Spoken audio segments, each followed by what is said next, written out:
Good morning, everyone. I'm Žika Petrović, President of British Serbian Medical Association. I would like to welcome you on its behalf and thank you for joining us today. I would like also to thank organizers of Serbian Month, additional February celebration of Serbian diaspora in the United Kingdom, for providing the platform for this session and for their support. I will be hosting the session and coordinating the question and answer section at the end. Ivan from Serbian Month will be our co-host and will provide technical support. We have 9 very interesting lectures and a panel of excellent speakers, each experts in their respective fields. We aimed to cover a good part of current knowledge about COVID-19 virus, from basic science and vaccines to clinical aspects across various subspecialties, and round it up with an intriguing take on myths and controversies surrounding the pandemic. We plan to finish in approximately 2 hours, following which we will answer the questions within 45 to 60 minutes. I would just like to make a disclosure on behalf of all lecturers. All lecturers declare that there is no conflict of interest as to the content in regard of the content of their lectures. The content of each lecture reflects the personal viewpoint of the presenter and on the respective topic based on own experience and literature search. The content of each lecture does not represent the viewpoint of British Serbian Medical Association, nor the viewpoint of any affiliated organization to which the lecture belongs. And finally, just a few housekeeping rules. The session will be recorded and will be available on Serbian Month on YouTube channel for you to watch again if you want. Please do mute your microphones to avoid acoustic noise, as there are quite a lot of participants already on the platform, and if just a few microphones are left on, it will create quite significant interference and spoil the presentation for everyone. You may also prefer to turn your video camera off to avoid distraction, but feel free to join live in question and answer section, as it will enhance our experience and promote social interaction. Type your questions into the chat box only. That's at the bottom of your screens, and we will try to answer them all. I will take the liberty to choose the questions, but we will order them. We will answer them in order as they come in. But if they overlap, I will take the freedom to maybe collate them and just those who are very similar to put into one. Any excess of questions out of time frame will be answered anyway, collated and sent to you by email separately. And finally, please take a few minutes to fill in the feedback questionnaire which I have attached to the invitation, because it's very important to us to see how we have performed today and if we have met your expectations. Thank you. Now, I have a great pleasure to introduce the first lecturer of the day, Dr. Desa Lilić, who is a well-known name in Serbian immunology, and she's a consultant and associate professor in clinical immunology at Newcastle University. Deso, over to you. Hello, everybody. Thank you, Žiko. As Žika said, my name is Desa Lilić. However, locally it is pronounced Desa Lilac. I have the pleasure of taking you through a brief overview of the immunology of COVID-19 during this presentation.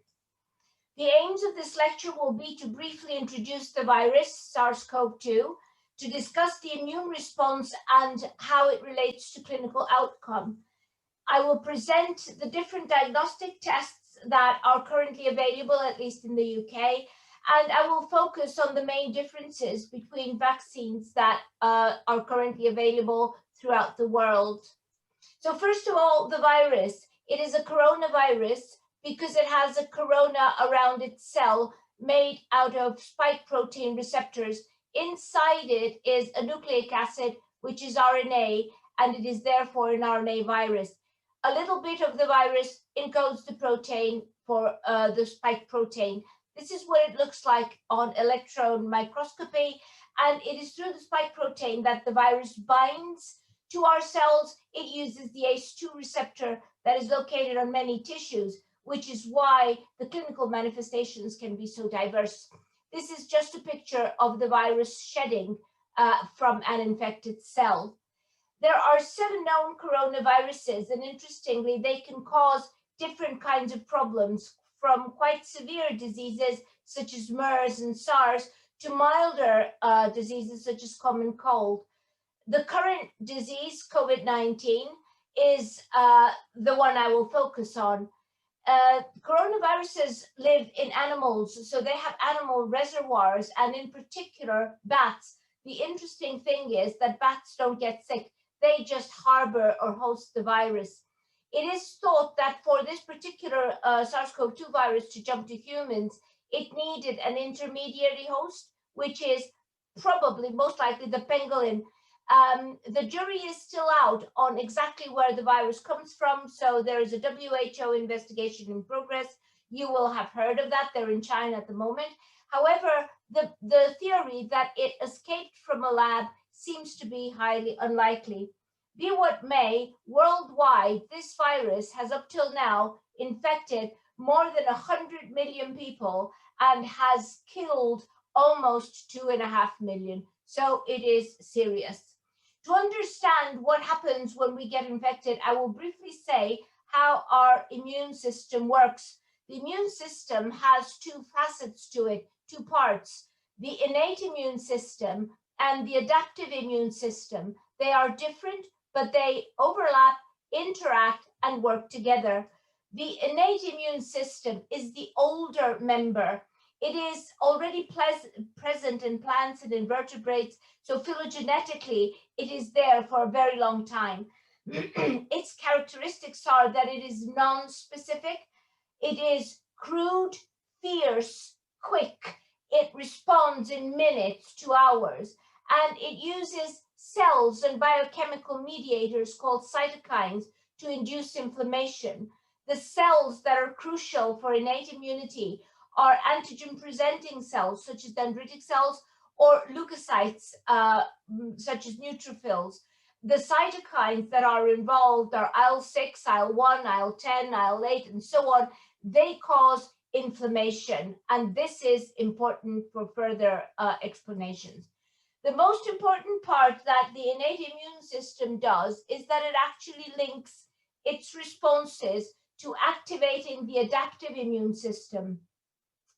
The adaptive immunity is much younger, so it appears in vertebrates. It is specific, targeted, it's educated, and I often call it woke. It's slower, it takes days or weeks, but then the immunity is long-lasting. The immune responses that the adaptive immune system has are cellular or T-cell mediated and humoral antibody or B-cell mediated. It is important to understand that the adaptive immune system has these 2 facets, so the T cells and the B cells. They are all coordinated by a T helper cell that is like a central orchestrator activating all of these facets of immunity. This slide here is just to impress upon you how really complicated it is, but actually it is, as explained, the innate immunity causing inflammation, activating the adaptive immune system for T-cell mediated and B-cell mediated antibody immunity. How does the immune response correlate with COVID-19 disease? If you look at this graph, please note that the viral replication is depicted here, the innate immune response is here, and the cell-mediated and antibody responses are here. So what this graph shows is that the whole thing is triggered, so the virus triggers the innate immune response. That's the inflammation that I was talking about. If everything goes well, it'll settle in about 10 days and you'll get over your illness. However, in quite a few patients, the inflammation doesn't settle. So that actually leads to very severe disease. And you will hear more about this in subsequent talks. What we have now realized is that immunity can be both good and bad in relation to SARS infections. So the innate responses and humoral cellular immunity is really what gets you back to a healthy state. The immunity can last for months, maybe years. We still don't know exactly how long. It is likely to protect us from reinfection, and it is likely to stop viral transmission. But our immune response can also be dysregulated, in which case it causes severe disease, probably long COVID as well. And this is why anti-inflammatory therapy seems to work. I will now switch over to the diagnostic tests that we use in relation to diagnosing this disease. There are two types. One is detecting the virus, i.e. current infection, and the other group of tests detect responses, antibody responses, so past infection. The viral detection tests can be PCR tests, which that stands for polymerase chain reactions. They detect the actual genome, the nucleic acid in the virus. They are very sensitive, they are reliable, they are accurate, but they need lab equipment and trained staff. They can take a few days, and sometimes they may be oversensitive, so they detect the dead virus, which actually cannot infect anybody. They are also expensive. So in parallel, there's another kind of viral detection test that is being widely distributed now, at least in the UK. It has a different platform, so it uses immunochromatography, and it doesn't detect the nucleic acid, it detects the antigen. It is less sensitive, so low to moderate.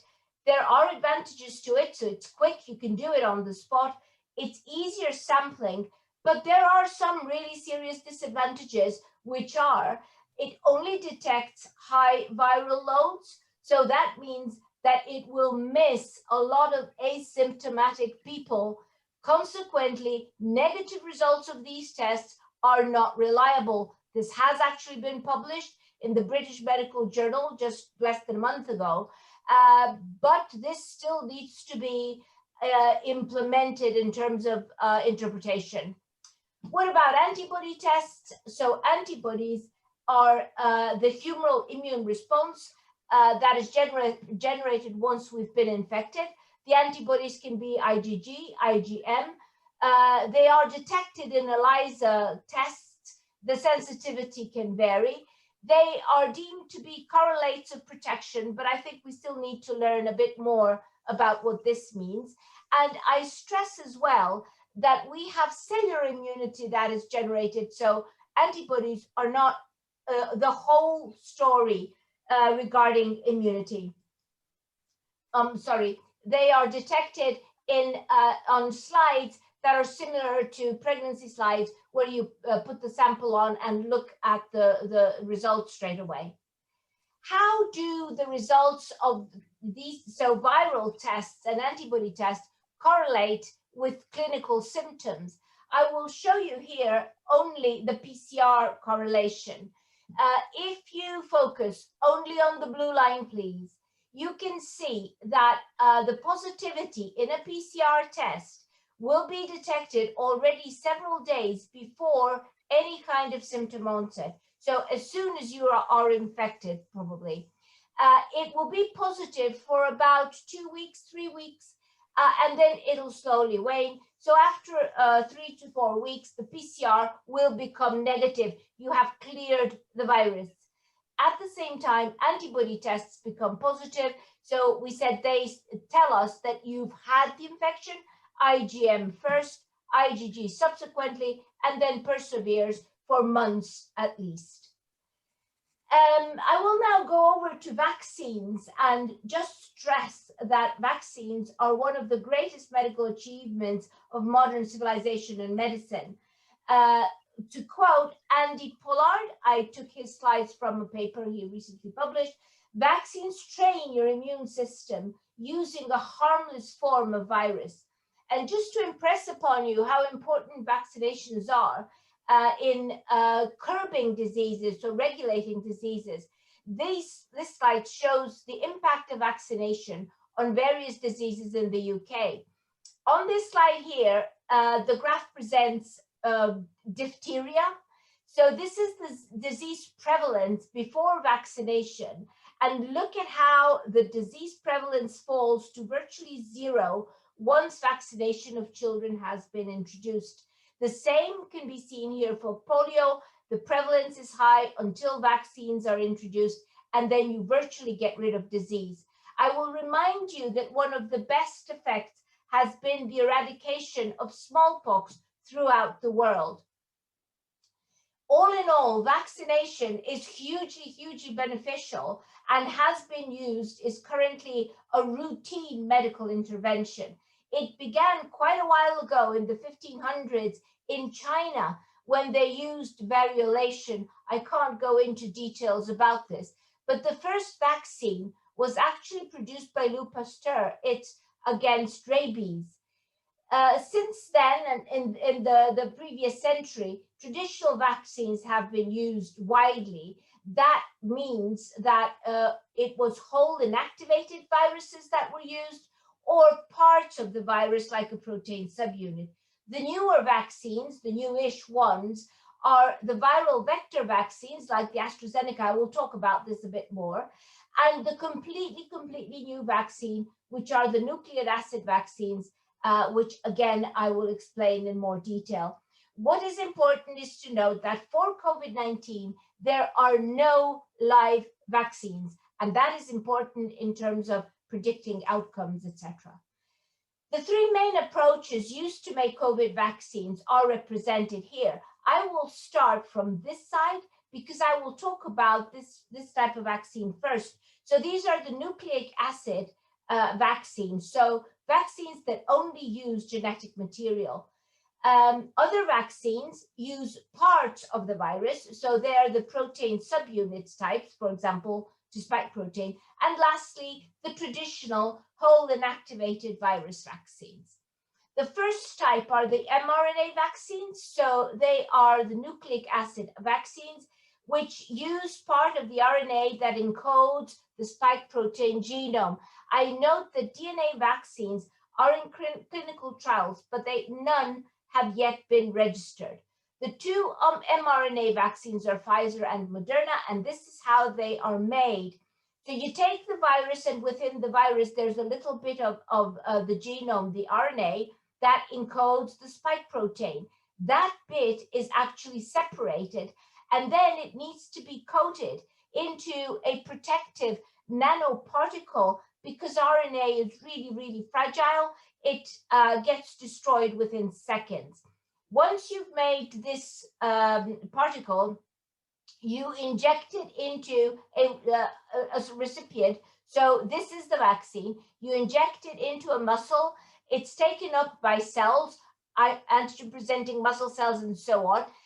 It sits in the cytoplasm and produces the spike protein, which is then shed into the bloodstream. And what does it do? It activates the immune system in the way that I've previously explained the immune system works. So the antigen-presenting cell, as part of the innate immune system, activates the T helper cell, which is the central orchestrator of cellular, T-cellular mediated and B-cell mediated responses, the production of cytotoxic cells and antibodies.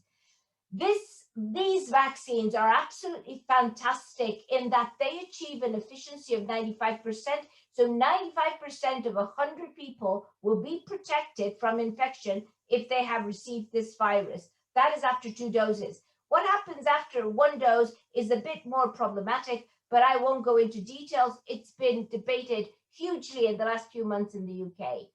The advantage of this kind of a vaccine is that it can be easily changed, amended, depending on the variations of concern, so the mutating viruses. And the results coming out of Israel at the moment, where they've vaccinated the best part of the population, are really excellent. The disadvantages, as you will have heard, is that storage is really demanding, -70, etc. We don't know what the long-term effects are. It's only been here for a month or two, and there have been anaphylactic reactions reported. The graph here shows you the huge difference in contracting COVID-19 in vaccinated patients and placebo received patients that received placebo. Going on to the next vaccine, which is the Oxford AstraZeneca, but also the Russian Sputnik 5-1, and also Janssen and CanSino, a Chinese one in USA. They use a different approach. So this is a vector vaccine. Vectors are harmless viruses where you introduce the RNA genome. So they are carriers. This is what they look like. So you've got a harmless virus. In the case of the Oxford vaccine, that's a monkey virus, a simian adenovirus. You introduce a bit of the genome you're interested in. Again, it's the genome for the spike protein. And you inject this in two doses. The Russian vaccines have human adenovirus carriers, but they have two different viruses for the first and second dose. After that, you inject it into the muscle, it goes into the cell, it starts producing the spike protein, and what it does is again the same, it activates the immune system as previously explained. The advantages are that again, it has a good efficiency, it has a strong immune response, it's easy to manipulate the vaccine, so to amend it. And then this is important, this vaccine, Janssen, is given in only one dose. The storage is less demanding, but you still need to have special considerations. The protein subunit vaccines are the ones like Novavax. And what they do is they actually take the corona spike protein gene, they grow it in cultured cells. The cells produce the spike protein, which is harvested, adjuvants are added, and this is then injected and activates the immune system. These vaccines have a really good safety record. They've been used a very long time, like for hepatitis B, toxoid, and so on. But the disadvantages are that cell cultures take a long time and are expensive.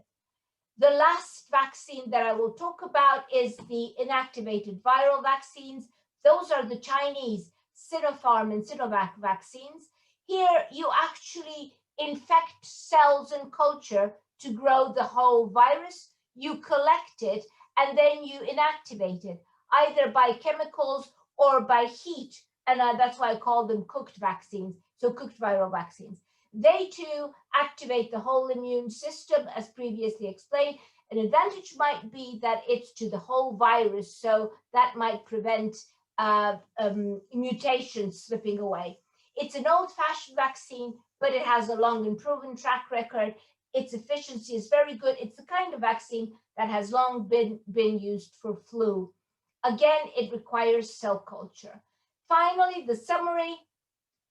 As you can see here from the virus, you can have vaccines that are nucleic acid vaccines, viral vector vaccines. You can have spike protein or protein vaccines, or the whole inactivated virus. What we don't have is live attenuated vaccines.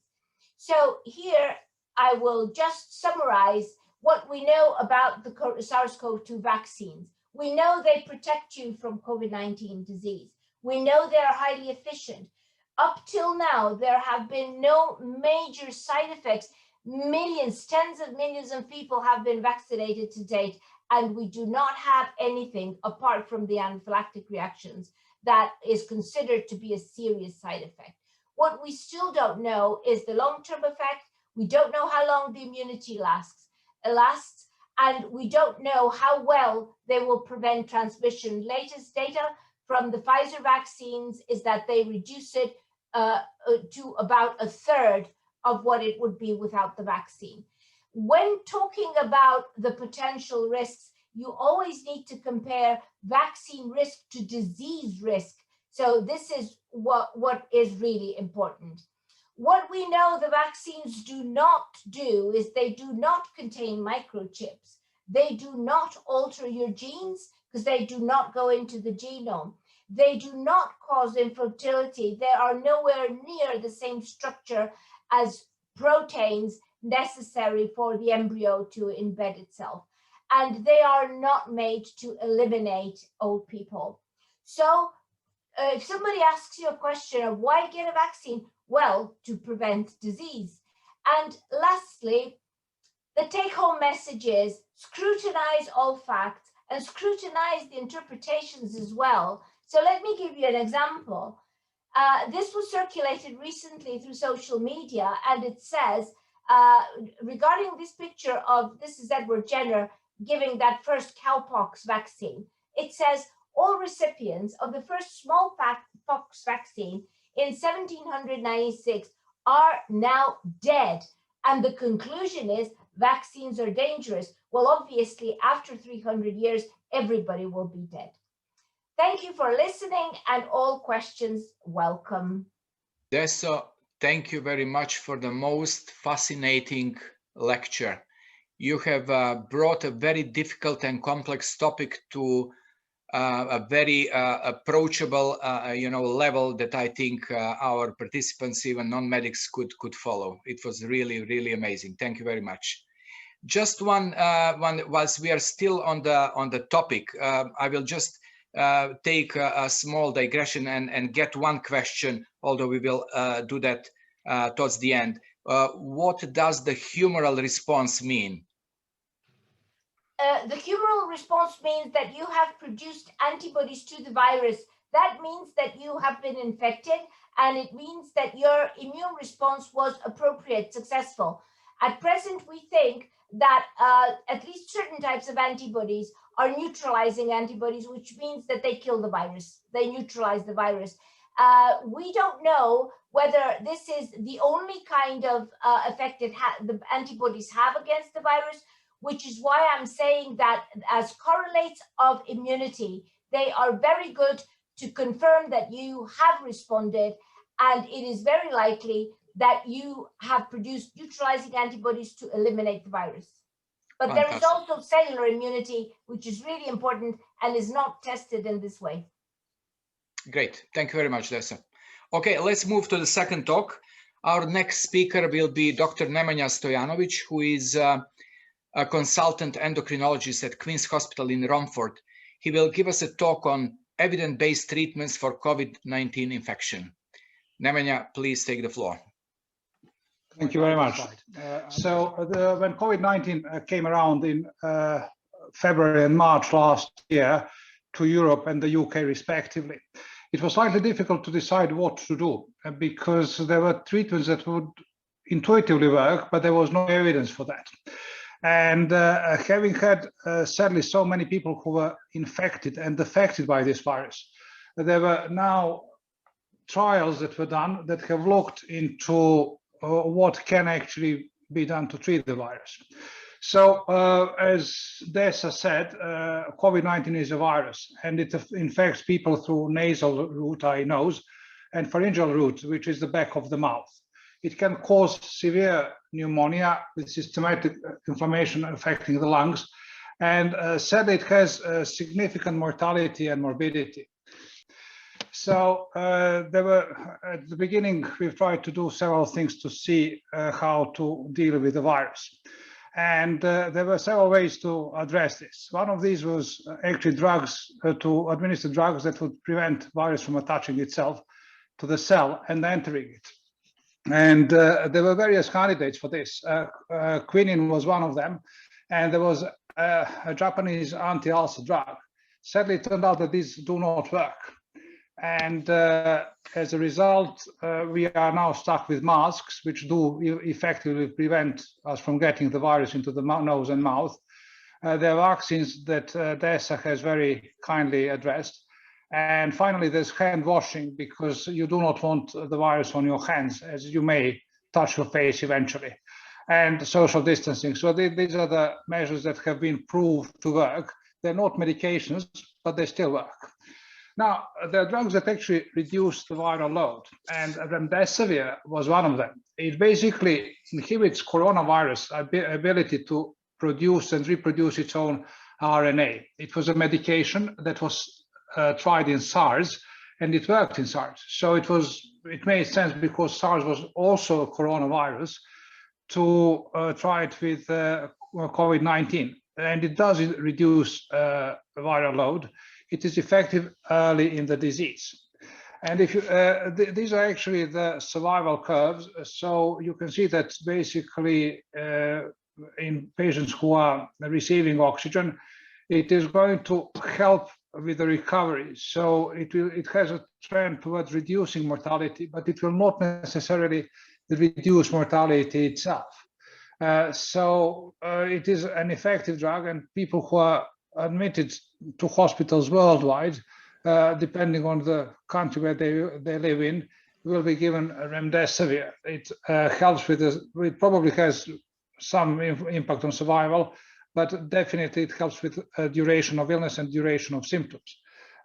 So this is what remdesivir does.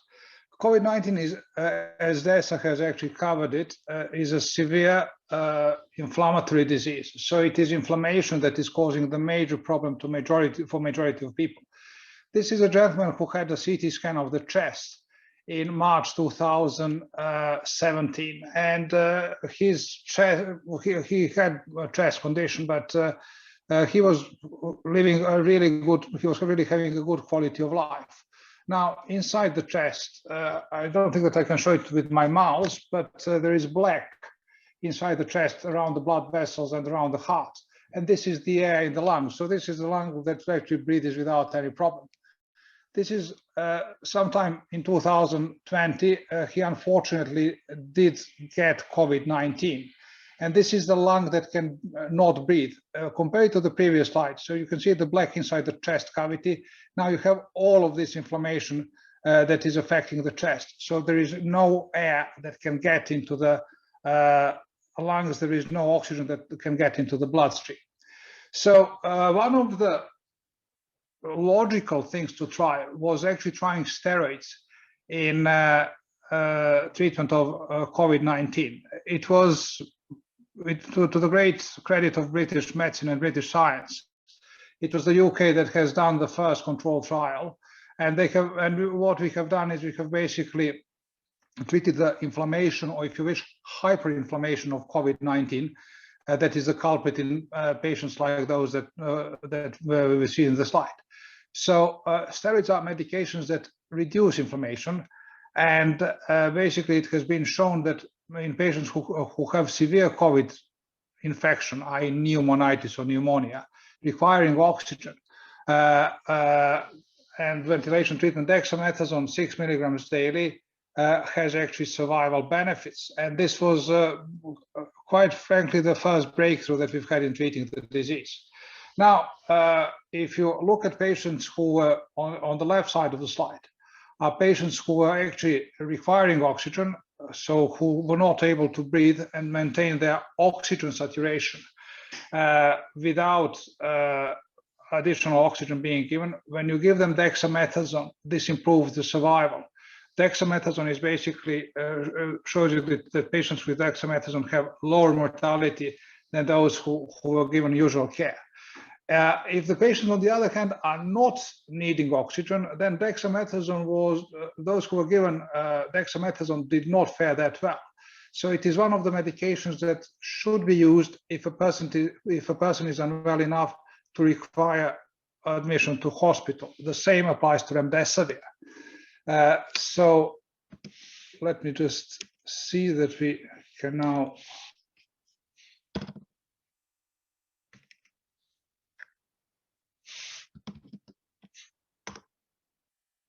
Well, I'm hoping to change the slide, but it's not. Okay, sorry, here it is. So the other treatments that could be helpful is interleukin-6 inhibitor, tocilizumab. And now, just when I have submitted my lecture, there were trials that have looked into tocilizumab, and it has had some weak data that it prevents intubation and death as a composite outcome, but does not improve survival. However, within the last few days, there was another publication that has shown that if you give tocilizumab and to people who are already very unwell and who are receiving dexamethasone, the survival rates will improve. Interleukin-6 is one of the markers of inflammation, so it is once again treatment of inflammation that helps with treating COVID. And this is a slide that very nicely summarizes the treatment and the need for treatment. So in effect, before inflammation really sets in, and before a person develops moderate to severe illness requiring treatment with oxygen, the only treatment that you really need to do is to give yourself something for cough, some paracetamol to keep the temperature down if you have a fever, and not actually do anything else. The treatments that are required are also given during the admission to hospital. Mercifully, we've had vaccines before we had to treat severe COVID in the community. So all of the treatments that would be required, whether this is dexamethasone, remdesivir, and so on, should be given in hospital. Antibiotics are not going to work against this. So none of the quinines, azithromycin, hydroxychloroquine is going to be helpful. I have also said that I will mention people with steroids. About 5% of patients of UK population is taking steroids for one reason or another. And this is because of COPD, rheumatoid arthritis, polymyalgia rheumatica, and quite a few other inflammatory diseases. So if a person who is actually taking steroids develops symptomatic COVID, the current guideline is for those who are taking prednisolone 5 to 15 milligrams daily to increase this to prednisolone 10 milligrams twice daily. And if someone is taking more than 15 milligrams of prednisolone, then this should be taken as a divided dose, or at least 20 milligrams twice daily. This is a time-limited treatment, so it should be 5, 7, 10 days. And then the steroids should be reduced because, as we have seen, steroids can cause problems themselves. People who are actually taking steroids because they have pituitary problems, because they have adrenal problems, they should also know how to inject themselves with steroids. Steroids replacement for pituitary disease and for adrenal disease is hydrocortisone. Most people would need about 20 milligrams daily in divided doses. This is roughly equivalent of prednisolone 4 to 5 milligrams daily. So those who are taking it, once again, for Addison's disease, who are taking hydrocortisone, not prednisolone, this should actually be increased to 20 milligrams 4 times per day for the duration of COVID, which is 7 to 10 days, and they should go back to their normal dose after that, and they should also be kept well hydrated. Diabetes, well, sugar during infection goes up. In some people, it will go up because of steroids. So if you have diabetes and if you actually are on treatment, you should monitor frequently. You should keep yourself well hydrated, and people who are on tablets should also have a very low threshold to be started on insulin. We should be aiming for glucose readings of less than 10 millimoles per liter, ideally, and less than 12 millimoles per liter is acceptable. So what we have discussed is that most people with COVID-19 do not need treatment. If a treatment is needed, these are actually given in hospital. Steroids are potentially life-saving. Remdesivir may help, and we have also gone through the advice for patients with diabetes and long-term steroids. And tocilizumab is a new addition to the armory, so it did not make it to this slide. Thank you very much. Thank you, Nemanja, on the very nice lecture. You have elucidated some very useful data about treatments, and you showed what works, what doesn't. Hello, everyone, once again. So I'm a consultant anesthetist at Medway Maritime Hospital, which is a general district hospital in Kent, which is located 30 miles from London. So in the last 10 months, we have had quite a lot of very ill patients with COVID and treated them successfully or not. And I will share my experience with you. So I will take you on a journey through clinical picture of COVID-19 infection. So I will mention the symptoms and signs, talk about risk factors for developing a severe form of COVID disease, mention clinical diagnosis, criteria, briefly on general management, and will emphasize the respiratory failure, which is the main feature of severe COVID infection, and then explain what happens to a patient when he's admitted to hospital, what everyone fears when he gets a COVID infection, and just briefly mention a new syndrome, which is long COVID. So symptoms which may appear 2 to 14 days after the exposure to the virus are very similar to those that come with any other viral infection like influenza or cold. But the three of them stand out as quite, significant features of COVID-19 infection. These are fever, dry cough, and new loss of taste or smell. So to the right side, you will see that there is a situation which would raise alarm and indicate that someone would need emergency medical attention. That is when the breathing becomes a bit more labored, trouble breathing. There is a persistent pain or pressure in the chest, bluish lips or face, and when there is an alteration of a mental status, new confusion, and inability to wake or stay awake. On the next slide, which is just expansion on the previous, you see the comparison between the symptoms with three viral infections, COVID-19, influenza, and cold. And you see that the symptoms are intertwined. They're very similar to each other. The only one that, again, stands out is, which is quite unique for COVID-19, is loss of smell and taste, which appears in around 86%, according to a new survey, of patients with mild form of disease. It is thought that this happens because the virus invades the neural cells in the nasal cavity, and the inflammation prevents the transmission of scents and smell from the nose to higher centers in brain. There is a whole range of new signs of COVID-19. So-called COVID tongue to the left. The tongue becomes swollen, inflamed. There are indentations to the sides, on the edges. There is discoloration, and there is usually a furry coating on the top, which is very difficult to wash away. In the middle, you see so-called COVID toes. It can happen on the fingers as well, but mainly on toes. There is a discoloration. First, it becomes pink, then bright red, and finally purple. And there are some bumps on the toes and swelling, which is thought to originate by derangement in small blood vessels in the periphery and propensity to form small clots. So it is a microvascular thrombosis. Also, some changes on the skin resembling measles or even urticaria-like blotches on the torso have been noted. So it's a wide range of signs. What are the risk factors for worsened outcomes? Age is definitely on the first place. So it is well known that with each decade of age, the risk of getting a severe form of COVID disease raises, especially those over 70 and 80 are at danger.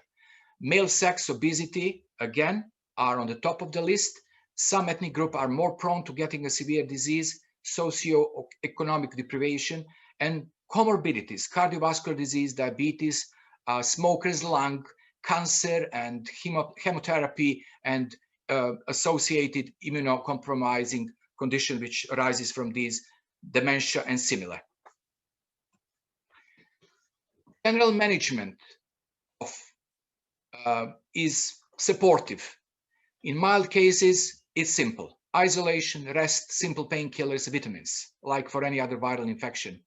Moderate cases, which may still stay at home, but probably more often need a hospital admission, is again supportive care, oxygen, psychological. As you can imagine, all these patients are very anxious and worried about progression of the disease. Antibiotic administration, as mentioned before, is not recommended for uncomplicated cases. Steroid therapy and thromboprophylaxis, as Nemanja mentioned, are well recognized as beneficial. And if patients are already taking some other medications like antihypertensives and other, the continuing treatment is recommended. In severe cases, obviously management and support of respiratory system and everything which is non-respiratory is mandatory. So let's see what's happening with added respiratory failure. Fortunately, 85% of patients will experience little or no respiratory symptoms whatsoever. And don't forget, although COVID infection may start like a very mild one, on day 7 to 10, it's recognized that there is a worsening breathing, so this patient may not be spared. Only 14% of patients will need admission to hospital and oxygen therapy, and 5 will need advanced oxygen therapy. Only a minority of patients, 0.5 to 1%, may need mechanical support for breathing, ventilators. So what happens in the lungs? It is a widespread inflammation in the lungs. To the left of the screen, you will see a normal chest X-ray. So Nemanja has mentioned a bit of that. There is a lot of blackness, that is air in the lungs. In the middle, the same X-ray, but with a COVID pneumonia, which has developed. So the blackness has gone, and there is a lot of white spots everywhere, shadowing which reflects the inflammation of the lungs, not only the lung cells, but the small blood vessels, which has been inflamed, and then combined with immune response, it caused the swelling and a bit of a narrowing of the blood vessels, and then there is impairment of the transfer of oxygen from the lung cells to the blood vessels and to the rest of the body. The same happens to the CT scan on the far right, with a lot of white spots in the blackness. So these patients are well known that they can shift air well. They breathe, and you see what's going on. You can ask yourself, but the oxygen level stays extremely low, below normal of 94 to 98, down sometimes to 60 or 70. And this is a type 1 respiratory failure. So what happens to a worsening patient when he comes to the hospital? We typically take a very targeted focus history, examine the patient, and almost instantly start the supplementary oxygen to achieve a target peripheral oxygen saturation, which is above 90%. We start treating the underlying cause if we can identify that, and escalate the supplementary oxygen as required to maintain the peripheral saturation of the oxygen in the blood above 90%. We may consider other tests, and analysis to distinguish the type of respiratory failure as well. If the patient deteriorates, we could commence non-invasive respiratory support, continuous positive airway pressure, high flow oxygen, or non-invasive ventilation. So to summarize, to the right, severe COVID pneumonia is characterized by respiratory rate which goes from a normal of 12 to 15 to more than 30 per minute. That patient is breathing fast, is struggling, severe respiratory distress, and the peripheral oxygen saturation, which is measured to that small device to the bottom of the screen to the right, goes below 90% on air. With a critical COVID pneumonia and with a struggling patient, mechanical ventilation and ventilator support may be needed. Our regulatory bodies and professional bodies have developed a lot of protocols and guidelines which help us to determine a stepwise escalation of oxygen treatment and support for these struggling patients. Here is just one of many. Management of respiratory failure. How do we deliver the oxygen therapy? We have simple delivery devices, oxygen mask, nasal prongs, and then advanced delivery devices, which I mentioned, and I will show them, high flow oxygen and continuous positive airway pressure, and finally mechanical support, ventilators. Decision for mechanical support, for putting someone on the ventilator, is made by a panel of senior intensive care doctors using the guidance from professional bodies to support decision making. It's not arbitrary decision. We are well guided by that. Ceiling of care is the maximum level of care appropriate for a given patient, considering their advocate's wishes, underlying comorbidities, and level of frailty. And here are the devices. First of all, to the left upper part, it's the nasal cannula, which can deliver up to 50% of oxygen in air, delivered by through the nostrils. Below is the oxygen mask, which can deliver a bit higher percentage of oxygen, around 60%. In the middle, it is a high flow oxygen, which delivers around 70 liters of oxygen per minute. So it is delivered either via mask or a tightly, snugly fitting nasal cannula. And it increases, delivers a small bit of pressure, and air and oxygen mix is delivered to the lungs and enhances the exchange of oxygen between the lungs and the blood vessels. And to the right, we have a continuous positive airway pressure machine, which is a bit more advanced, I would say, and more supported, because there is that tight fitting oxygen mask, which delivers oxygen under pressure, and it can deliver up to 100% of oxygen in this way. And again, it helps actually pushing the air into the lungs and exchange a better oxygenation of the lungs. Finally, on this slide, you can see a wide range of mechanical support ventilators. Now everyone is dreading these, but over 10 months we have learned a lot about ventilation, about new ventilation strategies, and the mortality has significantly improved. However, we have noted that actually survival is much better by using those devices that you have seen on the previous slide, non-invasive, and really ventilators are reserved really for the most severe affected patients. Finally, just a small touch on long COVID. It has been noted that some patients are experiencing prolonged multi-organ symptoms and complications beyond the initial period of acute infection and illness. 1 in 5 people who tested positive for COVID-19 had symptoms that last for 5 weeks or longer, and 1 in 10 had symptoms that lasted for 12 weeks and longer. The commonest symptoms after 6 months are fatigue and some respiratory symptoms like persistent cough, chest tightness, and shortness of breath, and cognitive dysfunction. For these patients, we just do the follow-ups, full blood count tests, liver and kidney function, inflammatory markers, surveillance, chest X-ray if needed. And obviously, we submit them to rehabilitation programs. We still don't know much about these because it's a still short spell of time that we know about COVID-19. And there is ongoing data collection, which will obviously come with some new guidelines on this condition. Finally, I would like to summarize my session, my lecture, by saying that COVID-19 is definitely not a flu. It is a much more severe infection in a percentage of patients, and it can be life-threatening. But it is also not Ebola, smallpox, or any other deadly virus with a mortality of 70% and more. Although mortality is very small, the magnitude of contagion and ease of spreading due to density of world population and social mobility makes it dangerous.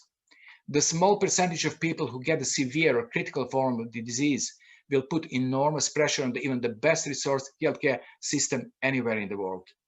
So the humanity will survive and live like after any other pandemic in history, but it may take time. We are not at the end of the road, and habits may need to change in terms of traveling, social distancing, and perhaps the need for occasional vaccine boosters. Thank you very much. We will quickly move to the next lecturer, and that is Dr. Dejan Maras, who is a consultant cardiologist at Luton and Dunstable Hospital. He will tell us a bit more on cardiac disease and COVID-19. Dejan, over to you. It's my great pleasure to be a part of a webinar organized by British Serbian Medical Association, and I will talk about COVID-19 and cardiac disease. Let's start with the history. As you can see from my slide, the first outbreak came from China 2002, with no human cases reported since 2004. The second outbreak comes in Saudi Arabia 2012, and third one recently again from China, end of December 2019, with a novel beta coronavirus called by World Health Organization as a SARS-CoV-2. I would like to bring attention to common cardiac complication in first two outbreaks, which are low blood pressure, inflammation of the heart, which we call myocarditis, arrhythmia, sudden cardiac death, ECG changes, heart failure, and elevation of troponin, which is the enzyme related to the heart muscle injury. However, I would like to say that let's just it's jumping that first vaccine in 2004, two vaccines trials reached phase 1, and it was stopped because virus was eradicated from humans. When it comes to epidemiology, by end of 2020, we have more than 20 million infected people from globally, and 70% of them comes from Western economies. Particularly in Europe, almost 1 million people were infected, more than 225,000 deaths. And when it comes to death rates related to the race and ethnicity, the strong data come from United States showing that Black people had a double death rates compared to other races and ethnicities. And on this slide, I would like to emphasize for you the prevalence of cardiovascular disease in COVID-19 patients with very powerful data coming again from United States on almost 6,000 patients.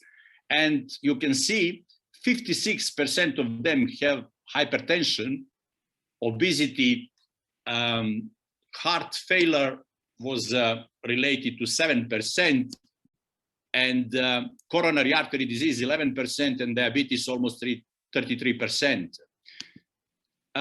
This slide shows how SARS-CoV-2 invades body cells using the AC2 receptors. And we can see that AC2 receptors as a multifunctional protein is the host receptor used by virus, and it's spiking protein binds to AC2 receptors entering the cells. Once inside the cells, the virus is replicated with a new RNA formed, and then the process of fusion cell starts with the purpose to get virus outside of the cell and triggering infection. However, here, once again, I would like to point out that AC2 inhibitors are highly expressed, not only in lungs, but also in the heart and blood vessel. And this is why we can understand why virus can attack multiple organs at the same time. And also, it's very important to having in mind that usual AC2 in receptor roles is a conversion of angiotensin 2 to angiotensin 1,7 and angiotensin 1,9, keeping the blood vessels in the body more open rather than narrow. And we call that state normal endothelial dysfunction. And I would like to point it out that that normal endothelial function is actually severely disrupted in moderate to severe cases in COVID-19 patients, having a huge impact on outcomes.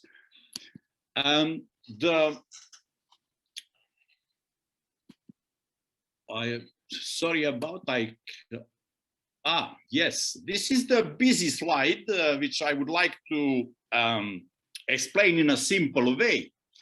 It shows the relationship between use of cardiac drugs, which we call AC inhibitors, and AC2 receptors, which drug use with the same mechanism as a virus do.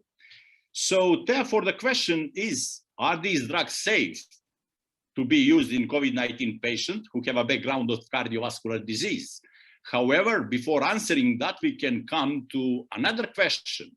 Why cardiology patients should take AC inhibitors, such as lisinopril, enalapril, ramipril? And the question is, and the answer is simple. These drugs reduce mortality, numerous cardiac conditions, hypertension, heart failure, myocardial infarction, diabetes mellitus, And the way how they are doing is by blocking renal angiotensin system, keeping again blood vessels more open than narrow. A second point here is that we all know that the use of these drugs, AC inhibitors, increase the number of AC2 receptors, which potentially may lead to increased chances or opportunities for virus to bind more with the AC2 receptors, causing more infection. And therefore, the cardiology community was relaxed once when quite significant data comes showing that use of AC inhibitors are safe in COVID-19 patients. Especially, I would like to point out here observational study in 2020 conducted in 168 hospitals over the world on 9,000 patients, showing that there is no increased mortality if patients taking AC inhibitors. That data was supported by Chinese study, more than 1,000 patients, confirming even that you have a low risk of catching COVID-19 infection if cardiac patients are taking the AC inhibitors. The next slide shows very interesting point, and you can see here that signs and symptoms are pretty much elaborated even on media in order not only to identify people who have a disease, but also to make sure that they are self-isolated. And however, I see here, I'm showing you that 15% of patients had a chest pain, but somehow that chest pain was missed from the data. We have this slide, which showing a well-known message from government and its institution and also media in order to preserve and protect NHS. Stay away at home and stay away from hospital. We have another message here almost nearly a century ago by Dr. Rybak, the psychic reaction to doubt concerning the integrity of the heart, much more violent and profound than it case with any other infected organs. And it seems to me that this is still rings the bell. And based on all of these, we have clear data that overall cardiac admissions were significantly less in pandemic time 2020 comparing with the non-pandemic in 2019, and less patient has been admitted in 2020 with a heart attack, heart failure, and arrhythmias. While on another side, we have increased the number of patients admitted for pulmonary embolism, which I am relating to that function of endothelial disruption. Regarding the heart attack, you can see these two types of the heart attacks. We have, again, powerful data that significant reduction in admission with the heart attack patients comes in COVID-19 time, and the price was paid by actually increase number of patients with a late presentation of the heart attack, which always comes with a significant complications, which are life-threatening condition requiring surgical treatment, such as rupture of the heart wall or acute ischemic leakage of mitral valve.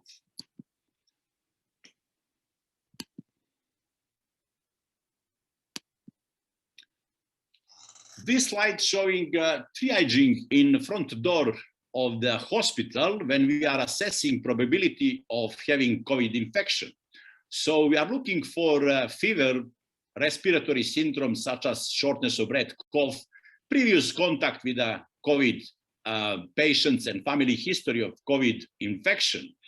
And if we have patients with a cardiovascular disease who require hospital admission, then we divide them into two groups with the stable and unstable clinical condition, which we have clear pathway how to proceed with them, and I will let you know a little bit later about that more. The other patient can be discharged safely home. So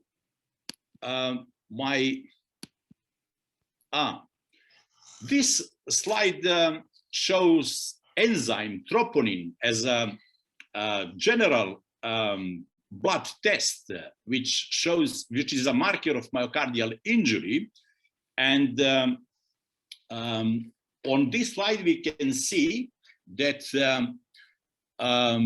we have upper limit of normal size 14 and below.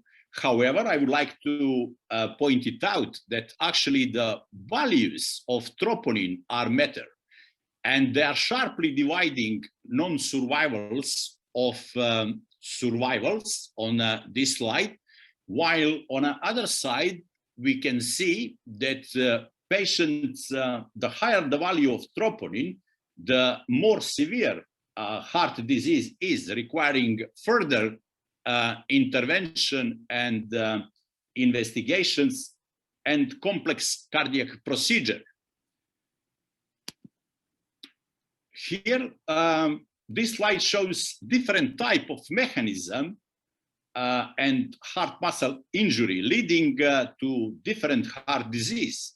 Therefore, you can see how enormous task is for cardiologists and acute physicians at front door to make diagnosis accurate and urgent, applying the adequate treatment in order to improve patients' outcome.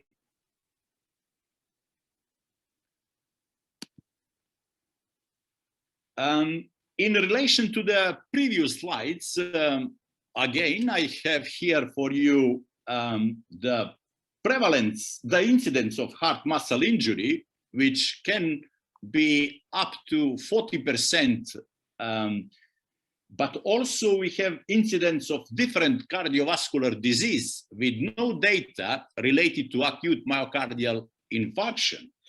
Interestingly, as I said before, the incidence of blood vessel dysfunction with thrombosis of a blood vessel is as high as 97%, leading, for example, to almost a third of the patients COVID-19 has a pulmonary embolism, 25% of them has a stroke, and malignant arrhythmia comes to approximately 11%, and acute heart failure up to 50%. This slide shows is related to heart attacks, and just in general, we have 6 types of heart attacks, and today I will discuss with you 2 of them. The first one we call STEMI, which means that one of the heart arteries is completely occluded and therefore requires urgent opening of that artery within 6 hours ideally, but not more than 12 hours, in order to preserve the heart function and muscle cell function. Therefore, regardless of the presentation of the patient by STEMI ambulance network or self-presentation at front door, these patients require ideally primary PCI, which means intervention with a tube and some balloon, and then opening that vessel with putting small piece of metal, which we call stent, rather than giving patient blood thinner medication, which we call fibrinolysis.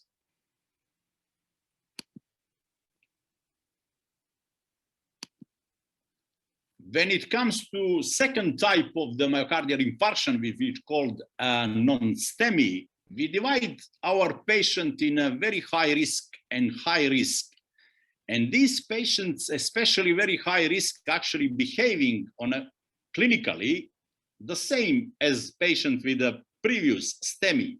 Therefore, they are requiring instant invasive approach, while high risk patients can have that invasive procedure within 24 hours, which is also in order to preserve the heart function and keeping the whole muscle cell alive. The intermediate risk and low risk patient can be safely discharged with the optimization of medical treatment and in non-invasive testing with the review in our cardiology clinic. Cardiogenic shock is one of, how I can say, most dreadful first presentation of COVID-19 patient in a front door. And you can see there is several causes of that. For example, STEMI presentation, 5% of STEMI patients presented with a cardiogenic shock. And in general, cardiogenic shock instantly, sharply dividing patients in recovery versus palliation of treatment. And here I can point it out that we have no data for acute inflammation of the heart, which we call acute myocarditis, but we have clear evidence that there is a twofold increase in out of the hospital cardiac arrest with a sudden cardiac death aiming around 11% of all deaths coming in COVID-19 patients. Regarding malignant arrhythmia, we have incidents of prolonged QT interval, which may be caused by drugs. I just would like to let you know that many of the patients who presented with the acute cardiomyopathy, which we call Takotsubo, is actually having prolonged QTc interval, which has a high mortality rate. Incidence of atrial fibrillation is approximately 30% and acute heart failure 52%. Valvular heart disease and the heart failure, we again divide our patient in high priority, intermediate and low priority groups. High priority requires intervention within days or hours, and this is mostly related to aortic stenosis and severe aortic stenosis and mitral regurgitation. They are responsible for significant incidence of heart failure. The intermediate group can delay intervention to 2 to 3 months, and low priority even more. Thank you. Very much, Dan. It was a very nice presentation. You highlighted the main points about the cardiac disease and its problems and COVID-19 infection. Thank you very much.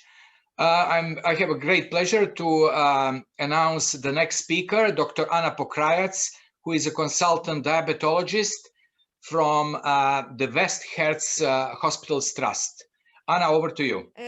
I'm going to say a bit more about what you do with people who continue to have the conditions that they had before COVID, and how you organize the health service to cater for them, because some of them are very vulnerable. And I do it on the example of diabetes. These are my disclosures. None of them are related to current talk, so we can whiz through that. Basics about diabetes for those of you who are not medics. You all know somebody who has diabetes because it's so ubiquitous. About 1 in 10 people have diabetes. Majority of them will have, 9 out of 10 will have type 2 diabetes. And you can just put it into perspective of your friends and family. Everybody knows somebody with diabetes. Majority of people with diabetes in the UK attend primary care for their diabetes management. So that will be their GP and practice nurse. But there are some who have type 1 diabetes, and that's the type of diabetes that have people who require insulin from the very start and require it for life. So they cannot survive a day without it. They have to come to the specialist service. Also, those who have diabetes that developed in pregnancy, which is only a preview of what's to happen later on in life if they're not careful about their lifestyle and their body mass index, or those who require more than 3 drugs to treat their diabetes. They need specialist input. So in Hertfordshire, we have specialist service organized in a way that when you see your GP or a practice nurse, They refer to specialists if you fulfill those criteria, and then the specialist nurse does the triage of the referrals. They decide whether you need to see a specialist nurse, whether you need to see a consultant, that'd be me, or you need dietitian, or you need podiatry. And this is an underdeveloped service in Serbia. As far as I know, there is no specialist podiatry service, which is a great shame, and it contributes to great burden of amputation and the limb loss in Serbia. And if you have an acute problem related to diabetes, if you have an emergency, then you just go to the hospital admission, and this can bypass the referral system. Or if the nurse who's doing the triage notices that you have something requiring acute admission, she can organize that from her end. Hertfordshire has, we care for about 500,000 of people who are registered with GPs. About 30,000 amongst them have diabetes that we know of. They go to see their GP and the nurse for annual review, and then based on referral criteria, if they fulfill them, they come to see a special service representatives. They can do it in two ways, either in community-based services, which are usually based outside of hospital, close to the GP surgeries, closer to people home. They see dietitians, they see podiatrists, diabetes specialist nurses, or community consultants, or they can be referred to the hospital service, where they go to the outpatient clinics. And the outpatient clinics that we offer at the hospital are those for complex diabetes, diabetes in pregnancy, diabetes and kidney disease, where I'm leading on young adults with diabetes, which will be people between the age of 16 and 25, because there's greater need for psychologist input, and we provide that on site too. Or they have foot problems related to diabetes, and we have acute admissions for those who require those. And then pandemic happens, so all this had to be rethought. We know, according to national audit about diabetes, because diabetes is very expensive stuff, and the country and the Ministry of Health, they count how much pennies they spend on us. And we know that about 1 in 5 people who get admitted to the hospital have diabetes. You've noticed that 1 in 10 has diabetes, and 1 in 5 in the hospital has diabetes. That's because people who have diabetes are more likely to require hospital admissions. They also stay in a hospital longer, and they have poorer outcomes of care, whatever they get admitted for. Nationally, 1/3 of the deaths from COVID happen in people with diabetes. So the risk of dying if you have type 2 diabetes and get admitted to the hospital is 3.5 times greater than the person who doesn't have diabetes. If one has type 1 diabetes, the risk of death is 2 times greater than in somebody who doesn't have diabetes. We know from the studies in China, in Wuhan, if you don't have diagnosis, you don't have to have diagnosis of diabetes, but if your sugar on the admission goes above 7, you have increased mortality within 28 days from the admission by about 2.3 times. You can have diabetes in COVID either because you have it regardless of COVID, it's pre-existent. You can have it undiagnosed without you knowing that you have diabetes. That usually happens in type 2 diabetes. Or you can have newly developed type 2 diabetes in a susceptible individual. And I can expand on this during questions and answers if you're interested to know. There's also type 1 like diabetes, where COVID, the virus itself, destroys the beta cells of pancreas that make insulin, and you develop a much more dramatic picture of diabetes as a part of clinical picture presentation of coronavirus infection. So for all that to be possible to cater for, we had to adjust our services. Doctors and nurses are also people who belong to high-risk groups. Especially in the UK, we have lots of ethnic minorities, those who have high body mass index and diabetes themselves. So a lot of people were working remotely. Then you have to prevent increased contact with healthcare service and others in vulnerable groups, regardless whether they are patients or healthcare providers. And you want to prevent people from getting admitted to the hospital because they are more likely to die that way. Next slide, please. Still, we kept the SPOC referral process where the referral would go to a single point of care where the senior diabetes nurse would look at the referral. They would write to the GP and provide advice and guidance. And that's where majority of referrals would end. So patient doesn't have to see anybody from specialist service. It's just the GP that would get the information and advise what to do. If it's deemed to be appropriate, patients can have a video or phone consultation with the healthcare providers. We didn't have video platform when this all started, and then we had to fast learn. It had significant implications because this way of contacting people has lots of governance behind. So it's about data sharing. I know it's not something that I think the situation in Serbia in comparison to the UK is very undeveloped, I'd say, and mindfulness of personal data and privacy in that respect is much, there's greater awareness in the UK. For those who required face-to-face consultations, they would go to the hubs. There are community spots where they would see whoever they need to see from the service if they need to learn how to inject insulin or use glucose meter or anything. And then for the very small proportion of those who were homebound, either with disability or else, our nurses would actually go into their home. And this is the first time we've ever done this because traditionally specialist services have been very stationary and you would attend to our premises, not the other way around. So these are the results and how the situation in the service changed. You can see that at the very beginning in April 2020, the referrals just dropped significantly. More than 2/3 of people had decided not to be referred. And then the situation nowadays is just the same as it was before. Next one, please. So the service that we offered, as I said, offered 1/3 less specialist services, whilst at the same time supporting people through their general practitioners. So that all resulted that we only had 6% of people with diabetes in hospital, as opposed to 20, which was the case before the COVID started. So in summary, we bulked up on advice and guidance. We made the most out of it. We reduced the need for specialist service and reduced the number of admissions of patients with diabetes as primary coded diagnosis 3 times.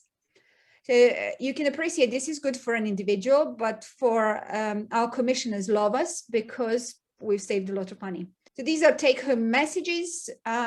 Care is best organized as close to home as possible. There's no need for face-to-face consultation for most cases, but there are psychological implications of this. And we are aware as time goes by, everybody craves human contact. There's a great emphasis on empowerment of the staff because very few people need to be seen by a consultant. I'm really proud of my team. My nurses can do virtually everything that I can do. We have, I'm proud of them because they were very agile. They started working in the way that they never worked before. And use of tech is just a secondary thing. I mean, everybody can hold off a phone, but I think there is a tendency to overemphasize the technology. It's great, but it's not everything. So that would be all that I have to say. There is my email address should you wish to get any of the diabetes-specific material if any one of you are providing diabetes services or inpatient services. I have lots of material that I can share with you. Thank you. Thank you very much, Anna. It was a very useful talk on how the chronic medical service like diabetes one is coping under the COVID-19 pressure. Thank you very much. I would like to announce our next speaker, Dr. Milena Petrović, who is obstetrics and gynae specialist from University of Belgrade and is currently working as a senior clinical fellow at University College London Hospital. Milena, please take the floor. Thank you very much, Žiko, and good afternoon, everyone. I will try to provide some brief information about pregnancy and COVID-19. So we know that so far that pregnant women are not more likely to contract the infection, and approximately 74% of them are asymptomatic. Most of them, even if they are symptomatic, will experience only mild to moderate cold or flu-like symptoms, mainly fever and cough, and less frequently shortness of breath or difficulties with breathing, pain in muscles, loss of sense of smell, taste, diarrhea. Severe illness appears to be more common in later pregnancy, mostly between 29 and 38 weeks. That means third trimester, and on average around 34 weeks of pregnancy. However, intensive care admission is more common in pregnant women with COVID-19 compared to non-pregnant women of the same age. What is the known effect on pregnancy so far? There is a 2 to 3 times greater risk of preterm birth, and preterm birth is the birth before 37 weeks of pregnancy. There is an increased rate of cesarean section births, either due to complications because of the mother or the baby. There is theoretical possibility of growth restriction of baby, and that is why we started to do ultrasound surveillance for all the pregnant women who test positive for COVID-19, just to monitor the growth of the baby while in the womb. Approximately 10% of term babies will require admission to neonatal unit, mainly for observation, and no significant increase in incidence of congenital abnormalities, stillbirth, and neonatal deaths related to maternal COVID-19 infection was reported so far, so that is kind of good news. Regarding labor and birth, asymptomatic women with a positive COVID-19 test and who are otherwise low-risk pregnancy can have labor and birth in birth center. There is insufficient evidence about the risk of transmission of the virus in water. Hence, even if women are without any symptoms but tested positive for COVID-19 within 10 days of birth, we are not offering them water birth. Presence of birth partner is encouraged, as we know that this improves the outcome of the delivery and gives more chance for just normal vaginal delivery with minimal complications. But this is as long as the partners are either with no symptoms or if they are testing negative for COVID-19. Babies of women with symptomatic COVID-19 may be at increased risk of compromise during the labor, and hence those women need to have labor ward care, which means at the labor ward where the obstetricians and neonatologist doctors are present. After delivery, we still support skin-to-skin kangaroo care despite COVID-19 test status. Breastfeeding is always supported, so even in COVID-19 times, and this is despite COVID-19 test status. What we advise is hand hygiene, avoiding coughing or sneezing on the baby, and we do advise face covering while breastfeeding. I would like to underline here that babies should not wear masks or other face coverings at all, so never. This is something that we need to underline due to risk of suffocation. And also due to clotting risks, women who are self-isolating at home should stay well hydrated and mobile throughout the isolation. We know that the pregnancy and postnatal period are at increased risk of clots, and with COVID-19 additional, this risk is higher. Now, hot topic, COVID-19 vaccination. We know that vaccines have not yet been tested in pregnancy and during breastfeeding.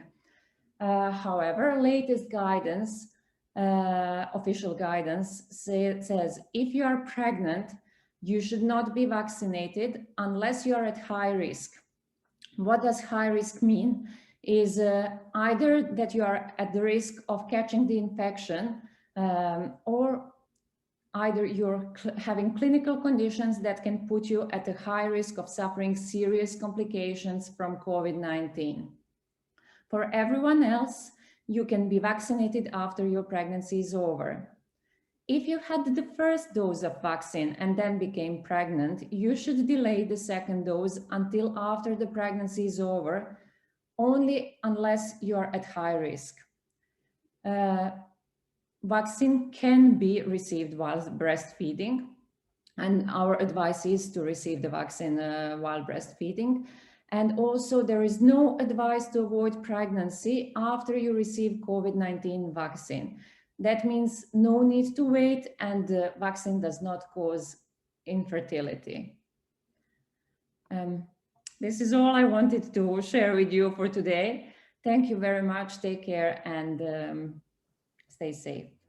Thank you very much, Milena, for this precise, clear, and lecture with very messages, practical messages for everyone who is worried about pregnancy and COVID. So it is my pleasure now to announce Dr. Aleksandra Fox, who is a GP partner in Ash Surgery in Kent. She will tell us how the COVID-19 has affected the GP practice and delivery of services in primary care. Hello everyone, my name is Aleksandra Fox. I am, as Žika said, a GP in a village near Canterbury. My presentation is not so much about clinical COVID, it is more about how general practice has reorganized and restructured itself to cope with this epidemic and all the constraints it carries. Just a short introduction as to how general practice in UK came to be. It's all started in 1948 when NHS was founded. Prior to that, all general practice in UK, all services were private. With the formation of NHS, GPs took responsibility for covering entire population and more crucially controlling access to specialist care, which was at the time major expansion to their role. This still seems to be our main job even these days. Within 1 month of NHS, of founding NHS, 90% of the population has registered with GP. Now, since those early days, the main issue with general practice was always a amount of work that befalls on general practice and how we cope with it. And these large workloads have really only increased over time, and particularly in recent years, we have been struggling with more complex patients that take more time. Now, before COVID, it is important to say that around 90%, believe it or not, sorry hospital doctors, of all NHS contacts on daily basis are actually contacts with general practice. In stark contrast, I have to mention, with only just over 7% of the total NHS budget the general practice receives. Most of the contacts in primary care were face-to-face consultations in surgery, and that may be with a GP or one of our extended teams. And even with our extended teams prior to COVID, most patients were actually seen by general practitioner. Now, here comes COVID, like everybody else, and our situation suddenly had to change. We found ourselves amidst closure of most hospital services, all but essential and urgent care was closed practically overnight. This, of course, affected general practice, where in first few weeks, we had to cancel all non-urgent appointments just as hospital colleagues did. This was partly because hospital services have been dramatically scaled down, but also crucially importantly, to reduce the footfall within the surgery, therefore reducing possibility of transmission of COVID within our premises. Now that responsibility and burden of care for patients who should have been seen in hospital has fallen on general practice, where we were already under the strain, particularly because in recent years the onward referrals have become very, very difficult. So what has changed? Like other services, like all the services within the health service, we had a rapid digital change. What that meant is that all those changes that we had over the last 10 years, and particularly within the last year or two, suddenly happened overnight, which just goes to show that even in a massive organization like NHS, things can happen if there is a will. What that meant for general practice is that now we suddenly have video consultations, electronic consultations via emails and electronic messaging, a standard in our day-to-day life, on top of telephone consultations that have been a standard for quite some time.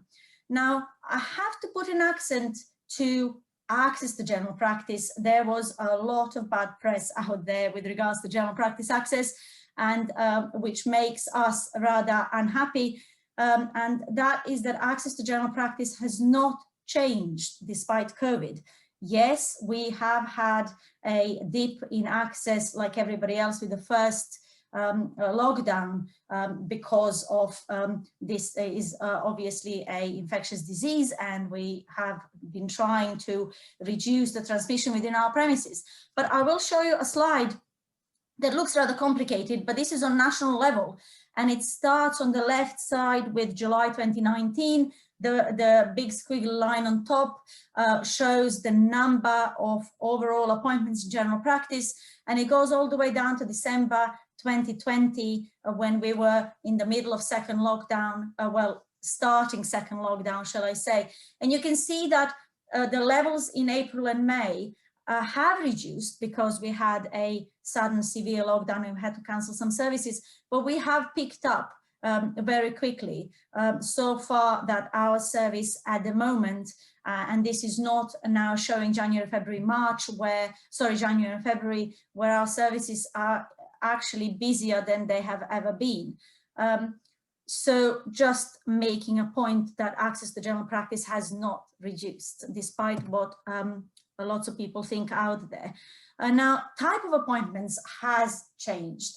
There was a long coming change in general practice, as it must be in secondary care, where we have been moving away from everyday face-to-face appointments with the patients, because a lot of these appointments did not need face-to-face, did not need hands-on examination, and a lot of things in general practice can be solved by a patient contact, not necessarily a face-to-face contact.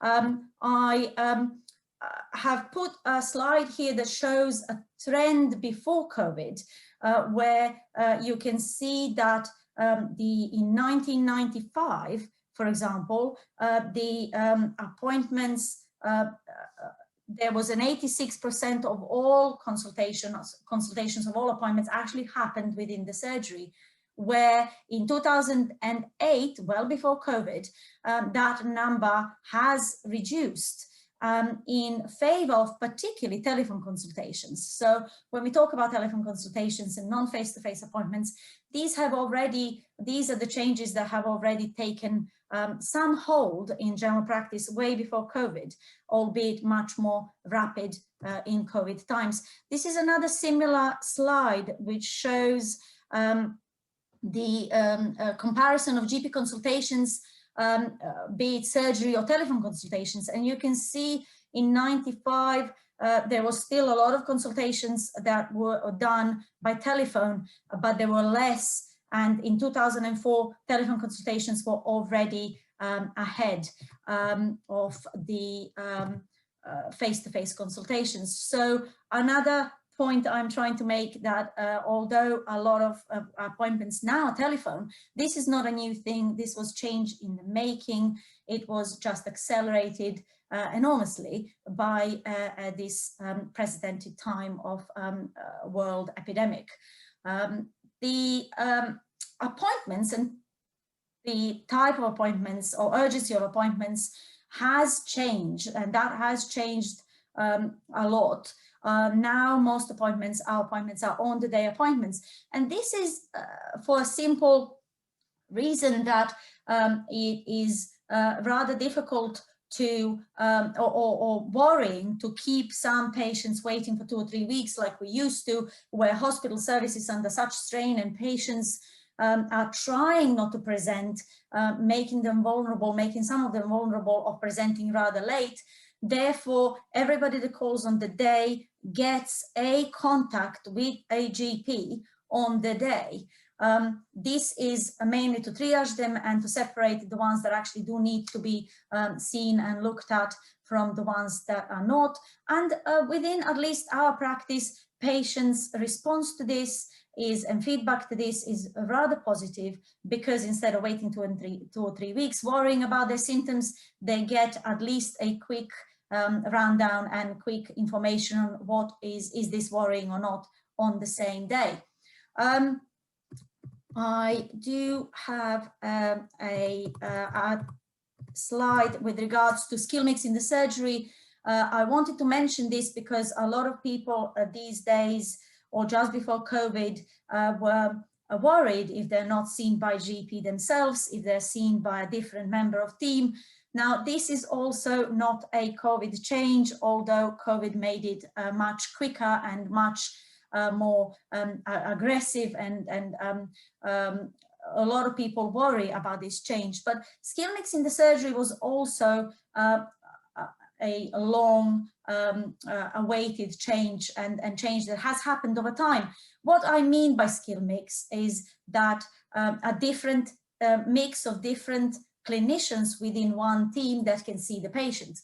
And in our surgery, or in any surgery, that could be anyone from practice nurse, healthcare assistant, paramedic practitioner, physiotherapist, pharmacist, health advisor. We now have access to all these other people that may be more suited to some chronic presentations and changes in lifestyle that patients need, rather than doctors' expertise. And I will again show you that this has also been a change in the making. It isn't just COVID, whereas in 95, about 3/4 of all patients were seen by or had a contact by GP themselves, whereas in 2008 you can see that number has already fallen. So we have started this change already. This is a newer slide. These are the data from 2020 in December, and particularly in this lower corner on the left, you can see that now the GPs see about 50% or have a contact with about 50% of all patients that have a contact with general practice. That shows you that a lot of contacts in general practice are actually with our team, which in COVID times has proven enormously helpful for smooth running of general practice. And the last thing that has changed in general practice is obviously a mass vaccination program. If you are serving an area like ours, where we are a semi-rural area with a great number of elderly people, our population is on almost 50% of our population is eligible for vaccine, which you must appreciate that is thousands and thousands of people that need to be vaccinated within a certain amount of time. That has taken a great toll on our ability to do much else rather than dealing with everybody else. Those are the changes. Žiko, I'm almost at the end. I only want to finish on one note, is that we in general practice are extremely worried by late presentation and patients that have not been seen by secondary care due to obvious reasons, not just because they have fallen on our books and our care, where we may or may not be able to deal with these patients, but also because of previous backlog that NHS had and late presentations. And we are already seeing very late presentations, cancers and other conditions where people present rather late and rather poorly. And those are really victims of this COVID epidemic without actually contracting the COVID. That would be all from me. Thank you very much. Thank you very much, Alex, for telling us what challenges the general practice faces at the moment. and I think that you defended your colleagues quite well. So let's move to the next lecture. I'm very pleased to announce the next talk and presenter, Nikola Petrović, who is a clinical psychologist, graduated from University of Glasgow and holds 2 master's degrees in forensic and applied psychology. He will tell us how the COVID-19 pandemic has affected our mental health. Nikola, please take the floor. Okay, Žika, thank you very much. So, as I said, it's very personal, very individual mental health. It's a different experience for everyone. So I will keep this short, and I will just touch upon some key topics for other elements that are more pertinent to you later on if necessary. So let's start with a quick definition of what mental health is. This is the most commonly used definition by the World Health Organization. And if we look through it, we can immediately start to consider how COVID may have an impact on people's mental health and their wider lives.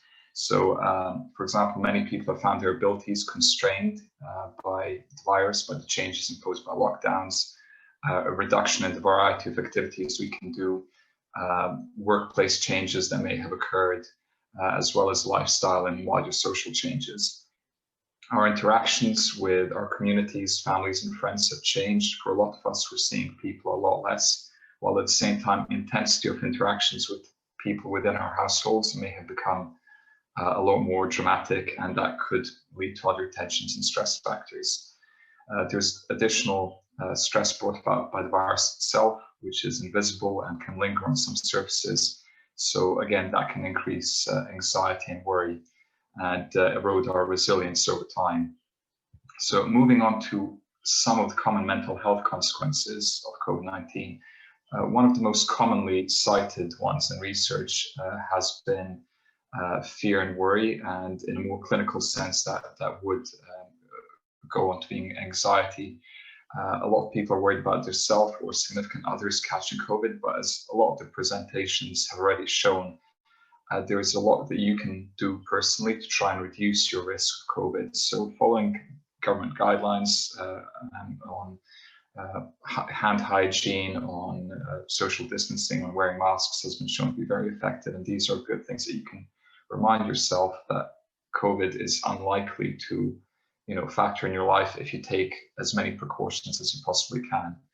And as has been said in other presentations, do remember that COVID does affect everyone differently, and the cases that we tend to hear about most often in the news are the more kind of share-worthy. So the instances when things have gone very wrong, instances when people have not had good outcomes. And it's worth remembering that for the vast majority of people, if you do catch COVID, it won't be pleasant, but it won't be a complete disaster either. And I think we need to take some solace in the knowledge that we have seen treatment outcomes getting better as the science and medical teams have become better at treating it. Another factor that a lot of people find anxiety provoking is the job situation. We all have seen news that the economy is doing a lot more poorly than it was. But we just need to remind ourselves that these are temporary setbacks, and that people do overcome these things. And as Serbians, we are very resilient anyway, so we are going to overcome this just as everything else. And think about what resources you can use to help your resilience. I will touch upon a few more of those in a few moments. And as a joke, I say, will there be enough toilet paper? The answer is yes, but this shows how actually worries are transient. Things that we worried about in the first lockdown, they're not things that we necessarily worry about anymore. And the worries will always evolve and change, but we need to think about what we can do for ourselves now to reduce that worry. A few more common issues, the uncertainty, when will this COVID end? And uncertainty is one of those things that can really erode your motivation and your mood. So focus on things that you can't control yourself. So rather than thinking what ifs, think what can I do now to make my life better? So you can focus on things like making sure your home environment is as clean, tidy, and serene as possible. Do things that are going to enhance your knowledge, read something new, pick up a new skill, things like that. And try and find out when if you do suffer from uncertainty and anxiety related around that, try and find out, are there any patterns to when you have these thoughts, and see if you can do something at that time to try and mitigate that. Frustration, we've had our civil liberties eroded quite considerably recently. One of the key things you can do is to try and distance yourself from the events that are portrayed in the media. And again, just focus on the here and now, what you can do for yourself.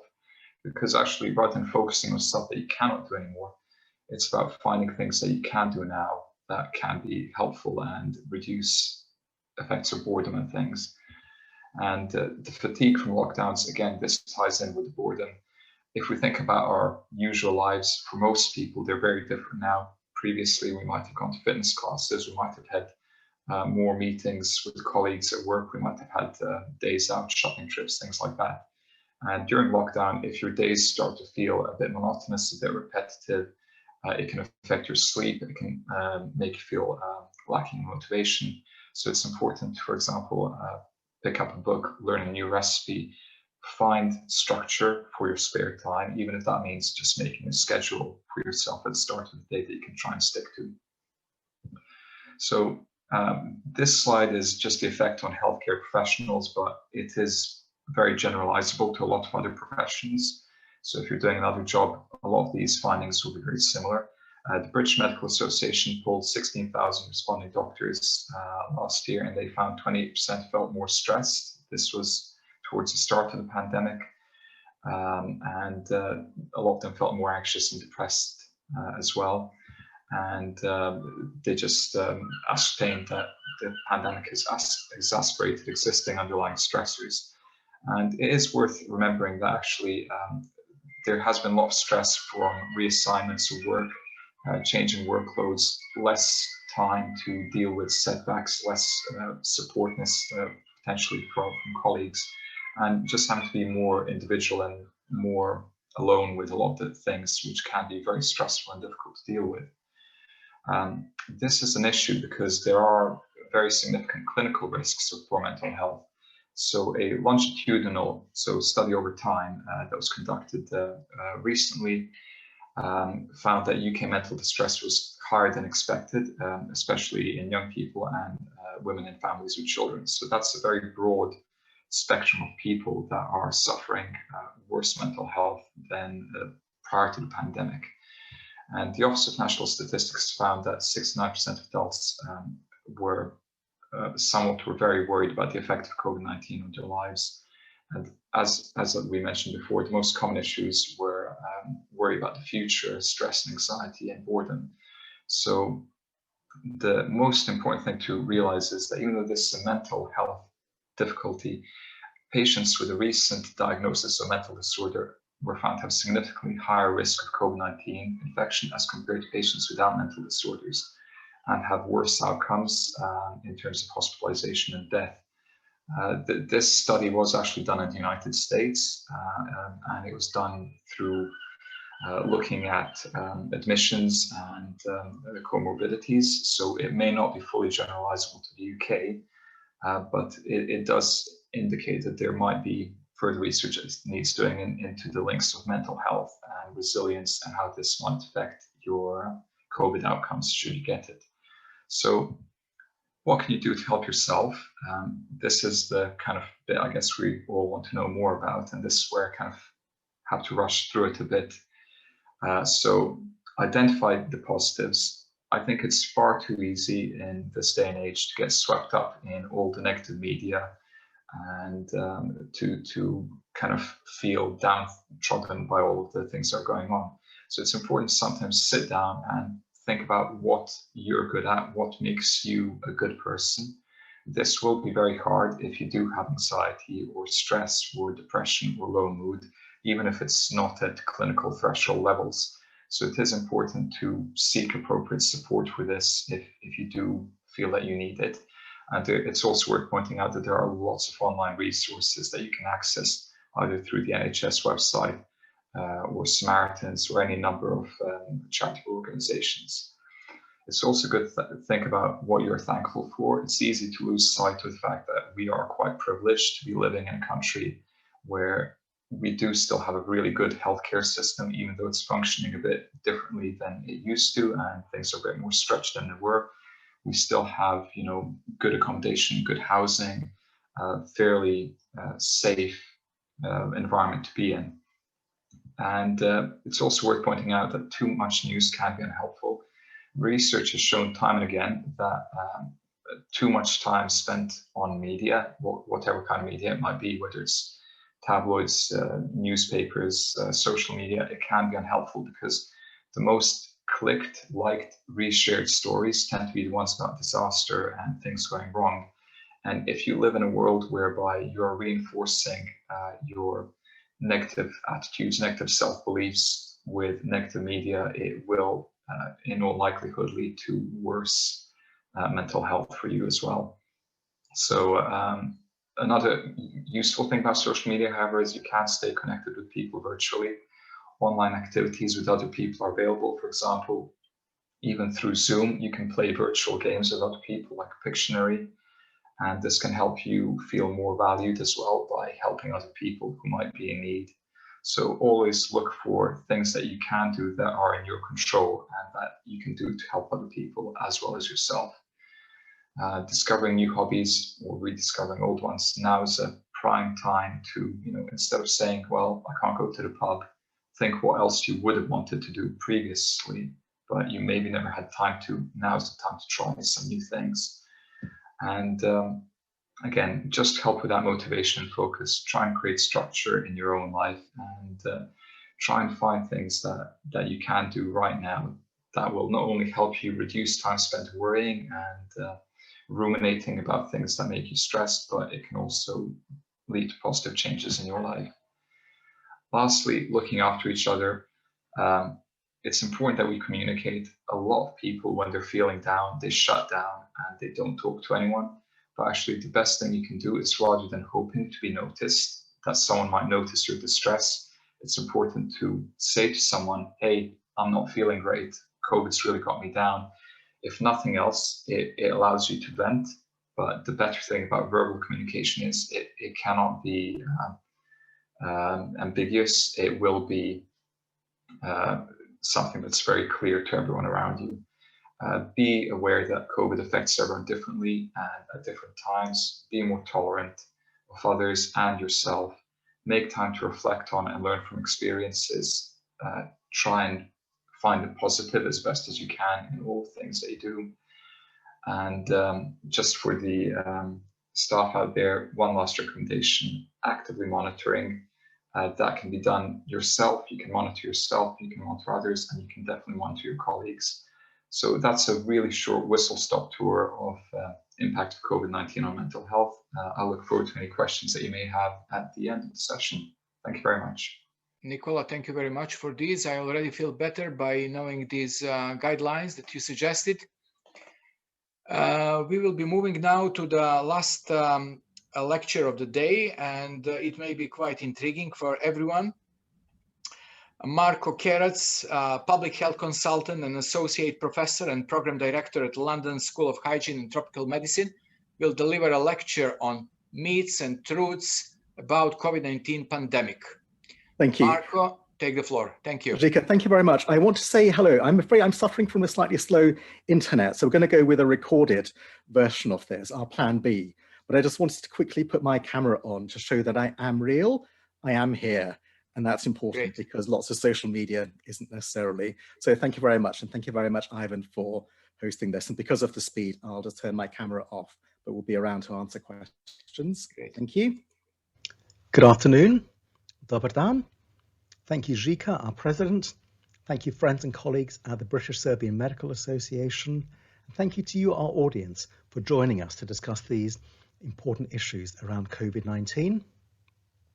So my name is Marko Kerac, and I've got the challenging, but hopefully thought-provoking and interesting task to talk about myths and truths.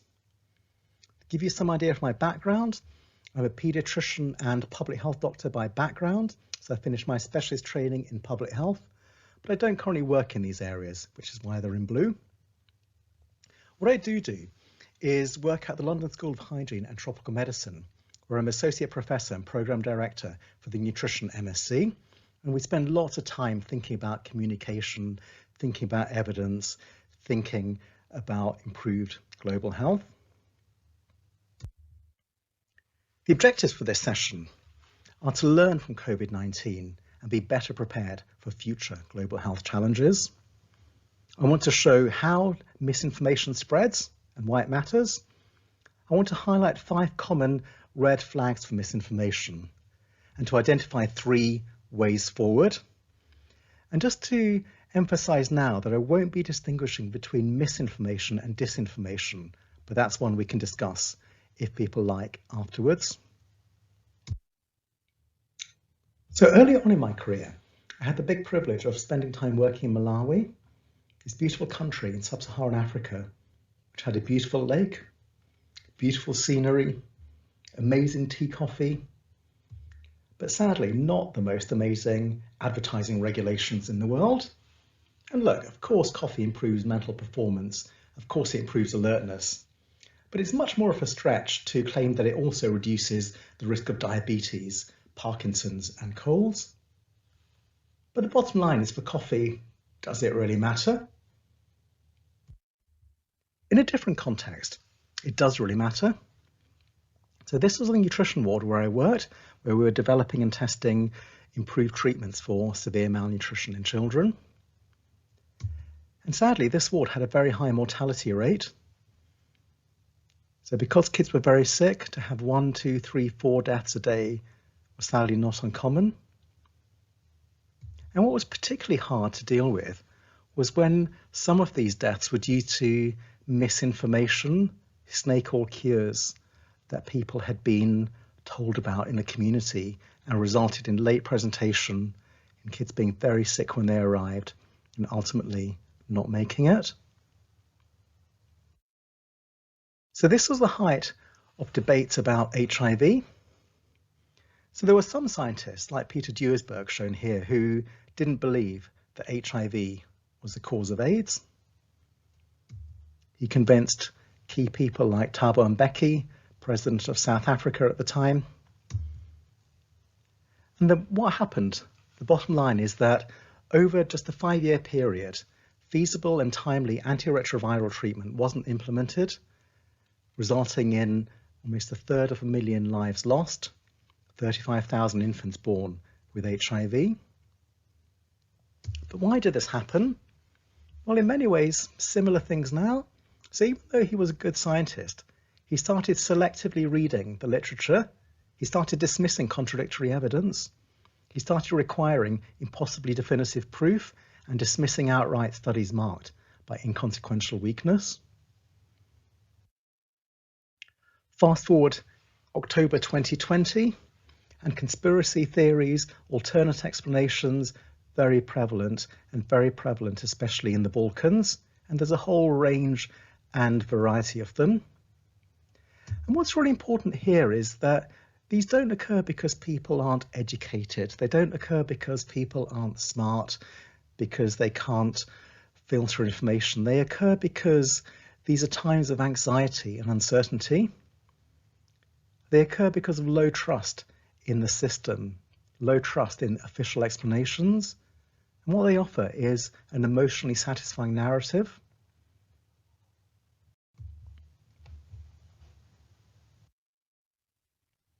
And so the first red flag is this. It's when explanations become convoluted, overly complex, and when they involve them, us reasoning. So it's big pharma or somebody trying to manipulate. I think Alexander Solzhenitsyn, in his book, The Gulag Archipelago, has a very pertinent quote. If only it were so simple, if only there were evil people somewhere insidiously committing evil deeds and it was necessary only to separate them from the rest of us and destroy them. But the line dividing good and evil cuts through the heart of every human being. So sadly, epidemics, pandemics have always been with us as a human species. There have been past pandemics, there will be future epidemics. It's a sobering and sad fact of life. And I mean, just think, why does Bill Gates need to inject a microchip when people can already monitor everything that you're doing. They already know exactly who people are, tracking their social media feeds. The red flag number 2, celebrities, non-experts, and anonymous sources. It's quite right and proper to ask questions. It's right to raise protests. That's a privilege of the society we live in.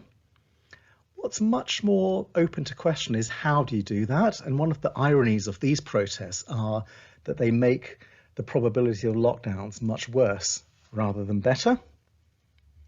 And it's interesting to see how celebrities, people in the public eye, react. So if you haven't seen it, this is a masterclass interview from Jurgen Klopp, who rightly raises the point that he's a football manager, not a public health doctor, not an epidemiologist. Contrast some other people who also are in the public eye. So these two 80s pop stars who do feel it's their prerogative to take a stance. Why does this matter? Well, we need to look at how epidemics spread. So we have an index case, which leads to a number of secondary cases. And the factors determining transmission include how infectious the organism is, how long the exposure is, how susceptible, immune or not, the population is, and how many contacts they have. You can see how things very rapidly spread. So just one case causes 3 new infections. You get 27 new cases in just 3 generations.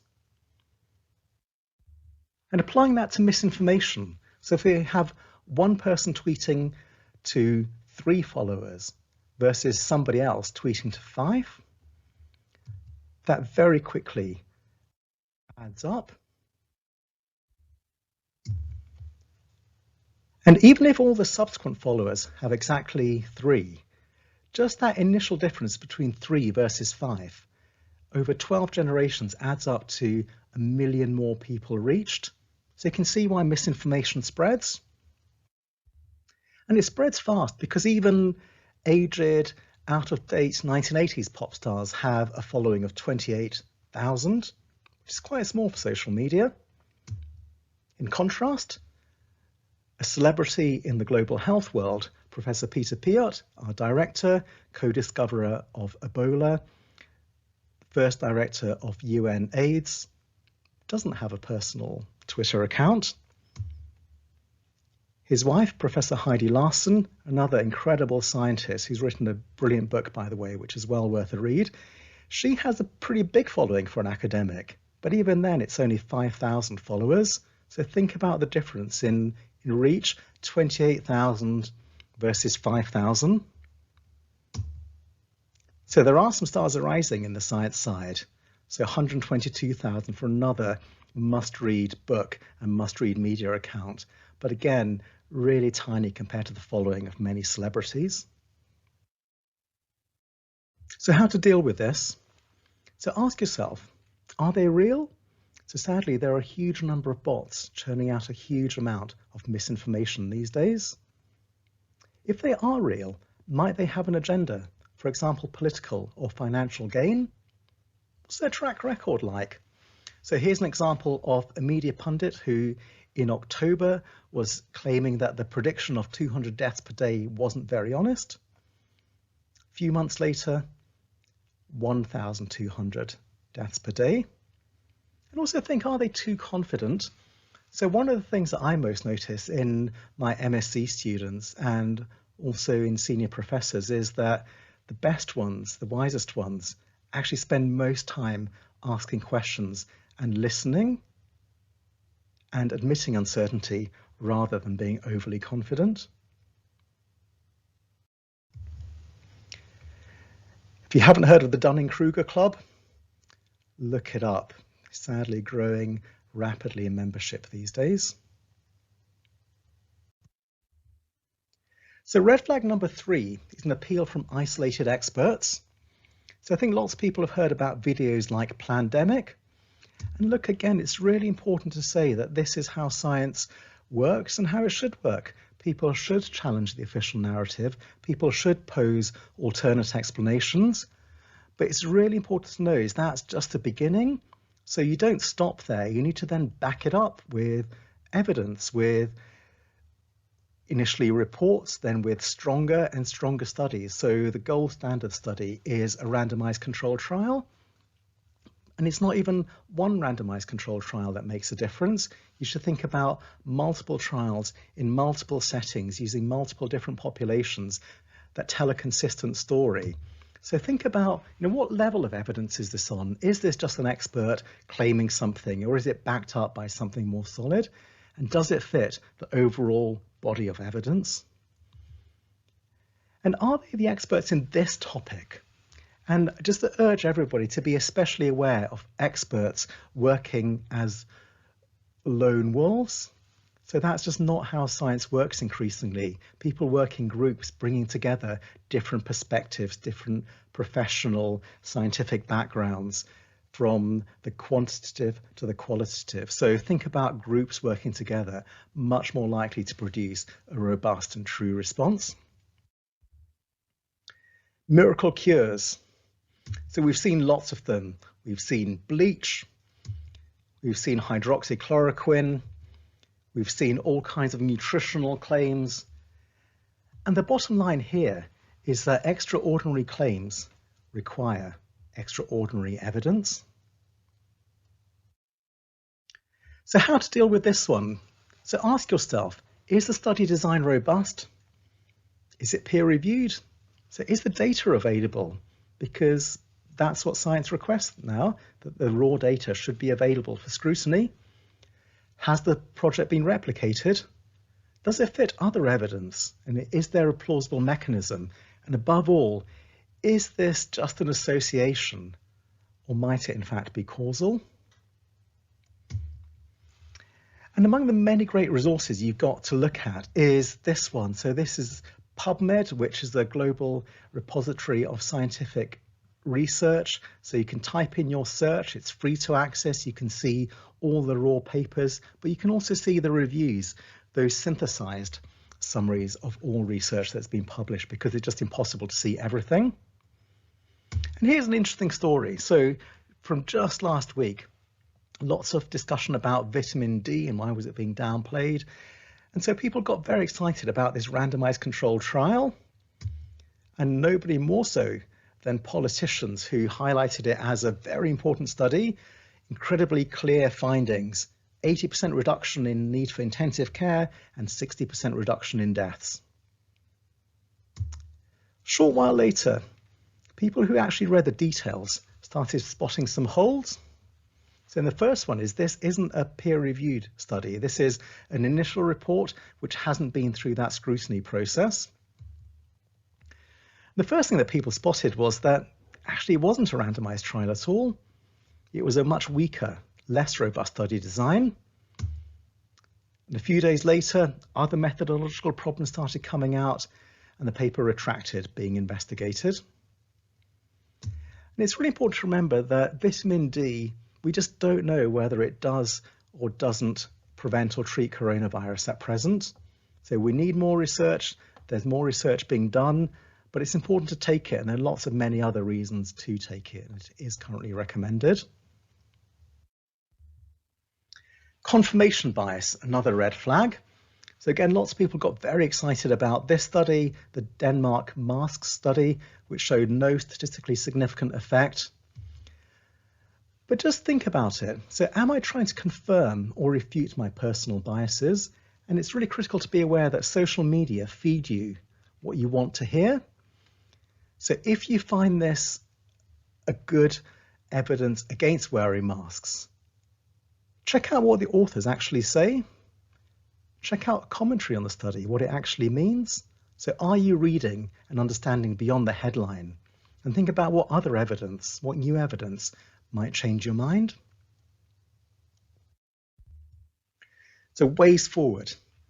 So above all, we need to recognize that this isn't over yet. We need to recognize the challenges and unknowns ahead. So globally so far, we've had 110 million confirmed cases. The states leading the way. So these are cases per million people. And Serbia, surprisingly high, so just slightly ahead of the UK and also slightly ahead even of Sweden. So remember the herd hypothesis, the herd immunity hypothesis there? Whereas there are other countries, notably New Zealand, Taiwan, Vietnam, doing incredibly well. Globally, we've got 2,440,000 deaths. And again, United Kingdom, sadly, leading the way. Serbia, not nearly as bad as caseload, but still very high. And I think lots of people are rightly saying this is not just about deaths.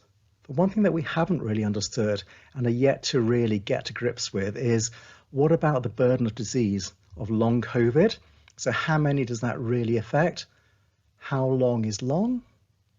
What are the longer term implications, and what will happen to people affected? And remember, lots of these are young, previously healthy, previously well people. We need to think about intervention solutions and packages rather than one single miracle cure. So it's a mixture of personal responsibilities and shared responsibilities.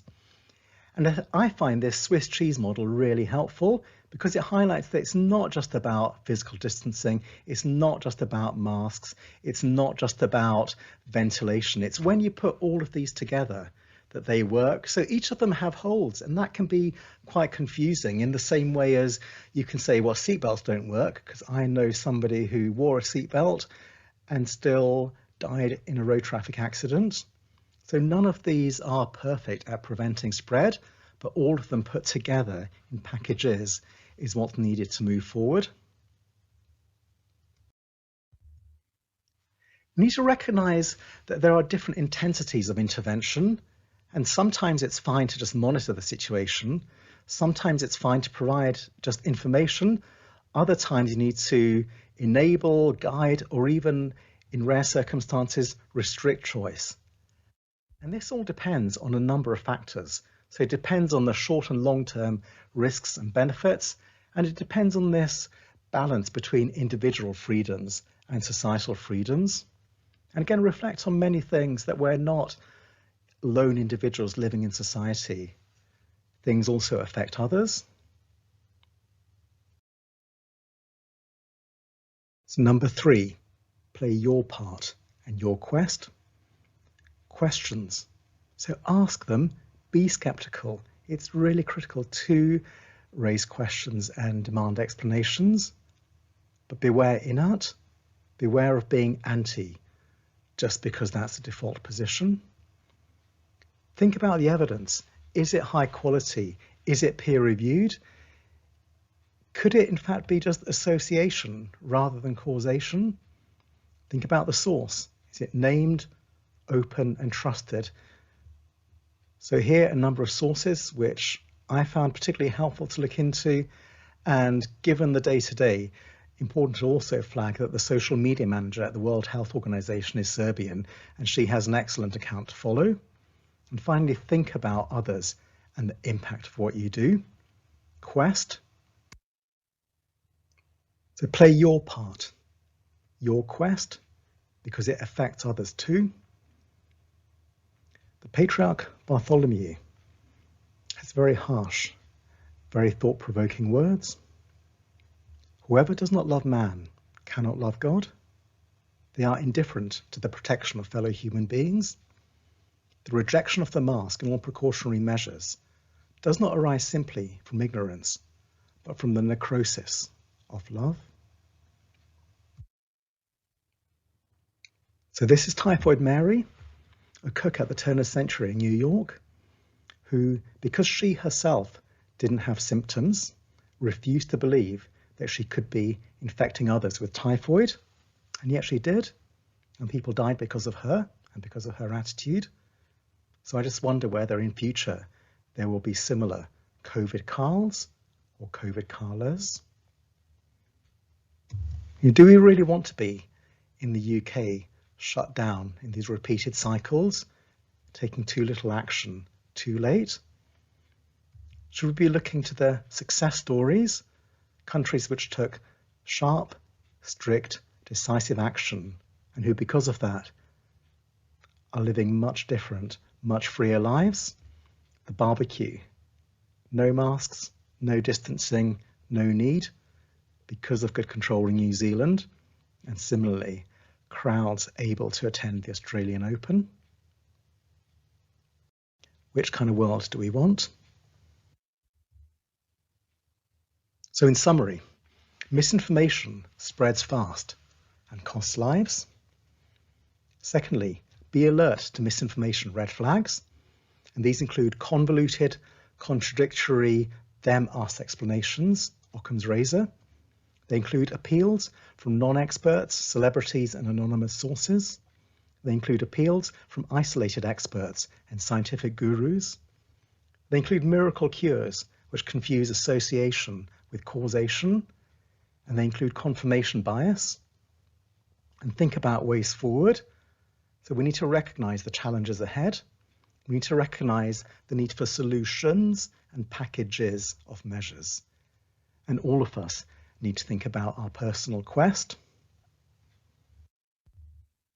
Thank you. Hvala.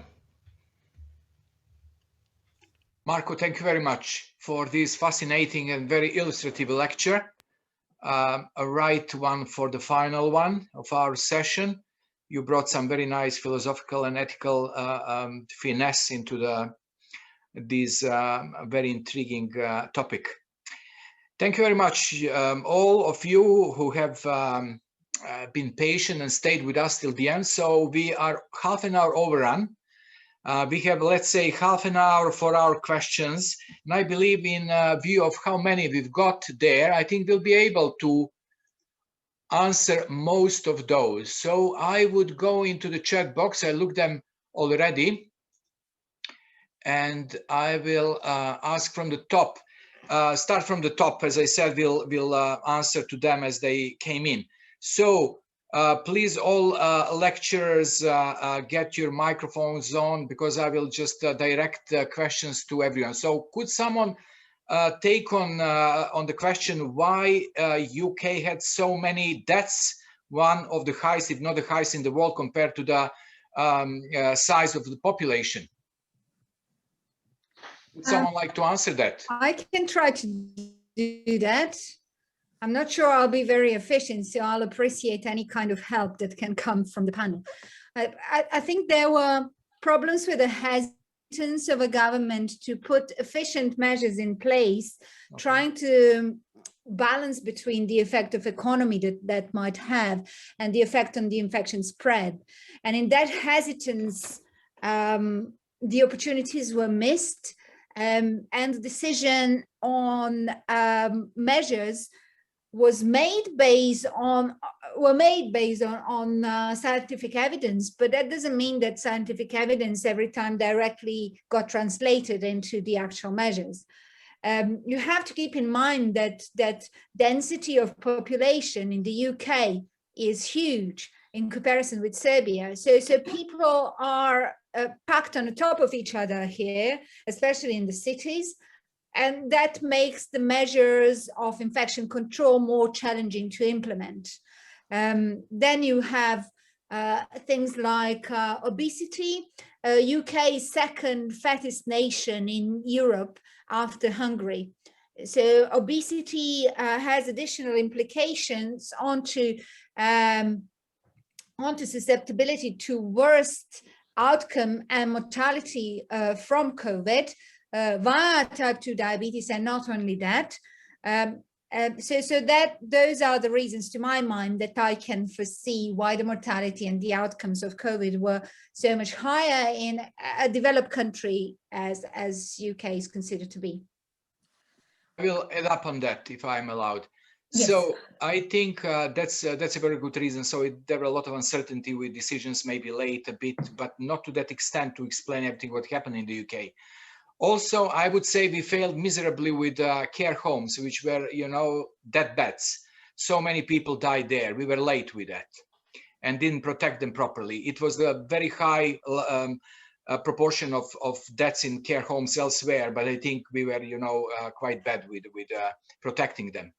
Also, I would say, and I would, that actually answers the questions later on, I think, from Draženko, why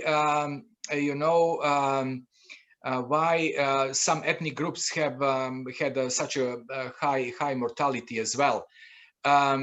It is probably because, yes, there is a genetic factor, because, you know, COVID virus affects the red blood cells, and it is known that especially, let's say, Afro-Caribbean population have already are prone genetically to having some quite rare hemoglobinopathies like sickle cell or thalassemia, or in some Asian countries as well. So it could be one of the genetic reasons.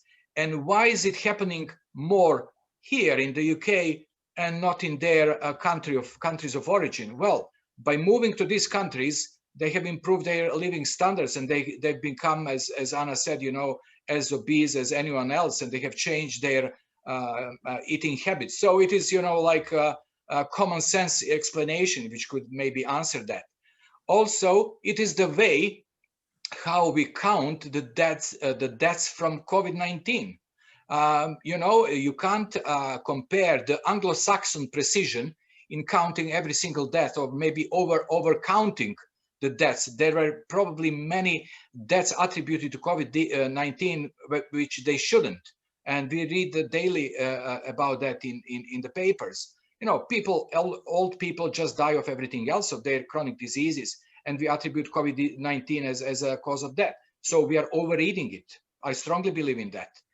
I completely agree with Žika. I think a big proportion of our large numbers are the ways that we record, knowing that from primary care, where it is obvious that people were positive because they were tested in hospital, but they weren't ill with COVID. Yeah. They were anticipated to die from whatever else they had, and they would have died anyway. Once they actually have a positive COVID test within 30 days of death, we have to put COVID-19 as the first primary cause of death on death certificate. Exactly. Even if it was completely obvious by everyone that COVID did not actually contribute to their deaths. So I'm sure that our numbers are pretty high because of the way we record them. Would you believe that Malawi has the same, or some other African country, the same precise way of taking the statistics? I don't think so. Sorry for interrupting. Can I just add something? Why I think that we also have high death rates in UK?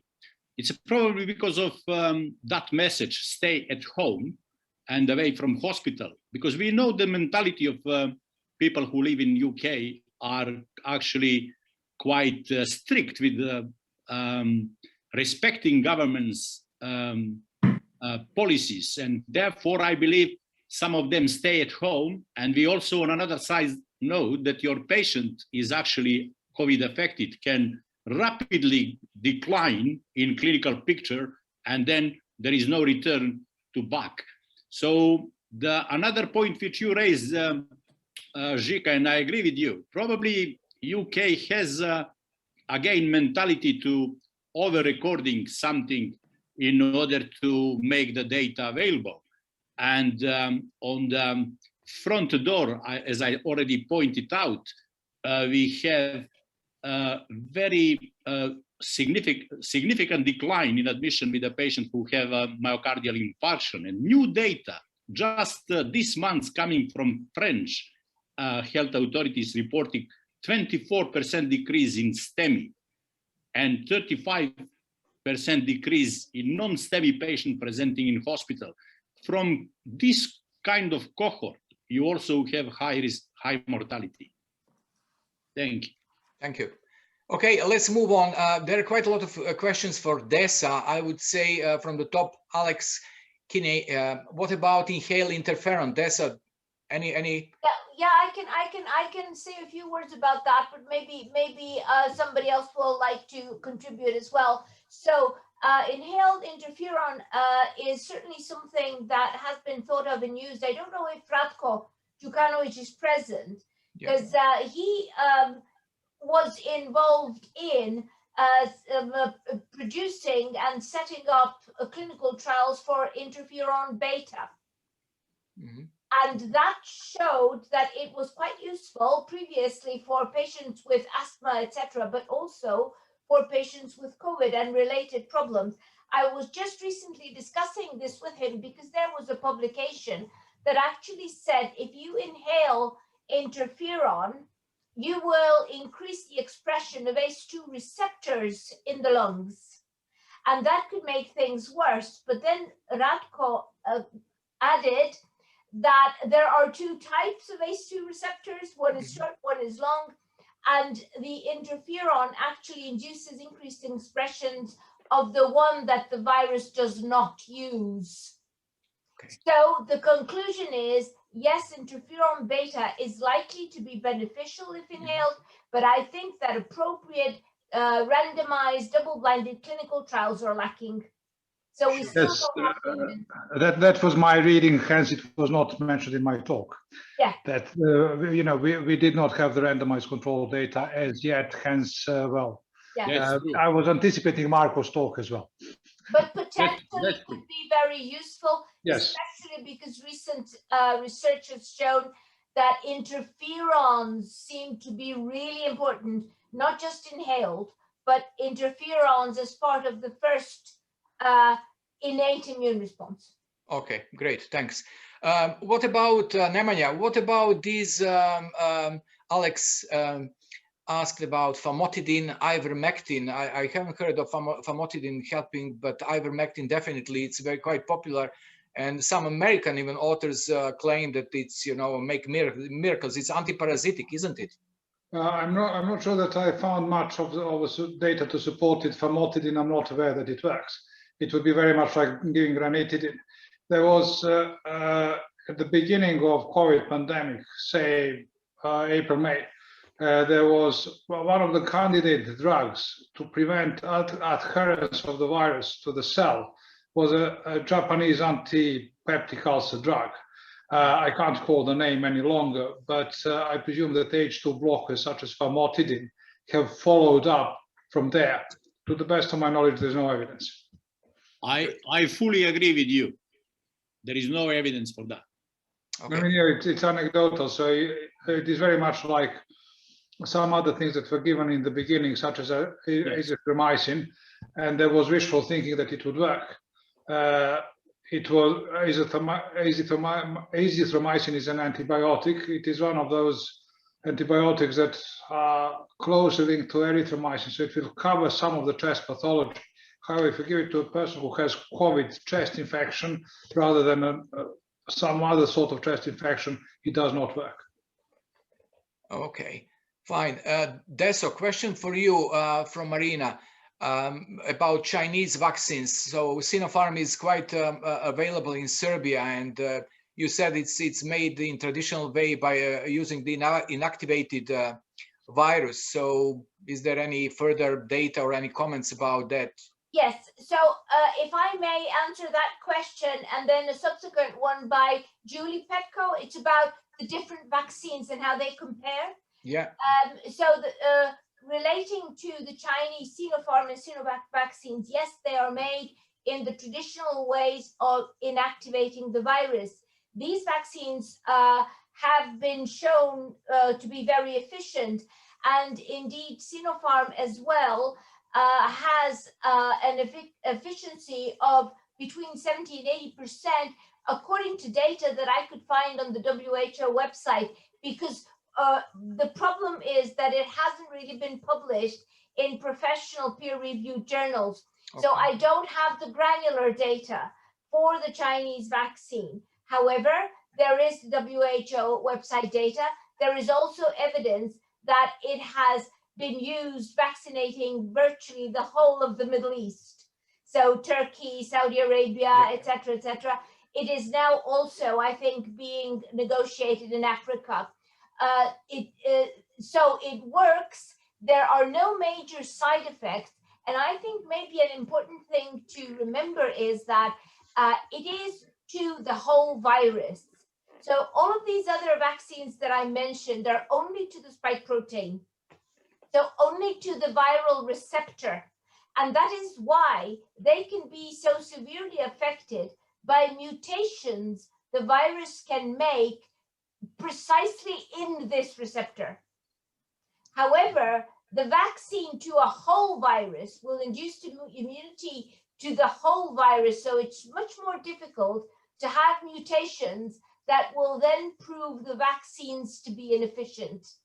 I hope I've explained this sufficiently well. So that's regarding the Sinopharm vaccine. And then the other question, that was a comparison between the AstraZeneca and Pfizer in terms of efficiency. Now, there are very precise data about this. I saw a response saying that this hasn't been done. Yes, it has. So the impressiveness of the nucleic acid vaccine, so both Pfizer and Moderna, they're very similar. The mRNA vaccines, is that they are amazingly efficient. 95% of people are protected if they are exposed to the infection. Now, we've never had this kind of efficiency before. Efficiency means that you don't get disease. The remaining 5% might get disease, but it'll be mild. Mild, yeah. Now, as compared to that, the AstraZeneca, so the viral vector vaccines, are slightly less efficient, but still extremely good, if I can call it that. So somewhere between 60 to 80%, depending on the trial and so on and so forth. But again, I remind people that the flu vaccine is around 60% efficient. So all of these vaccines are over and above what we are used to. The AstraZeneca vaccine has certain advantages in terms of logistics, so might be slightly less demanding in terms of transport, etc. But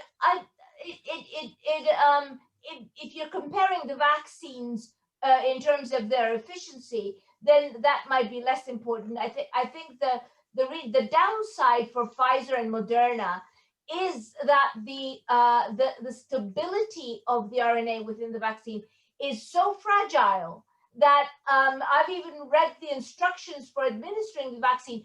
You're not even allowed to mix the vial prior to injection because that can destroy the RNA. So it needs to be handled with extreme caution.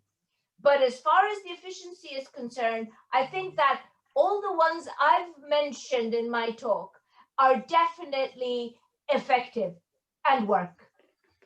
Excellent. I hope I've answered the question. So I think you answered probably not just to this question, but to a few questions. So I hope it was good enough for a few of our participants.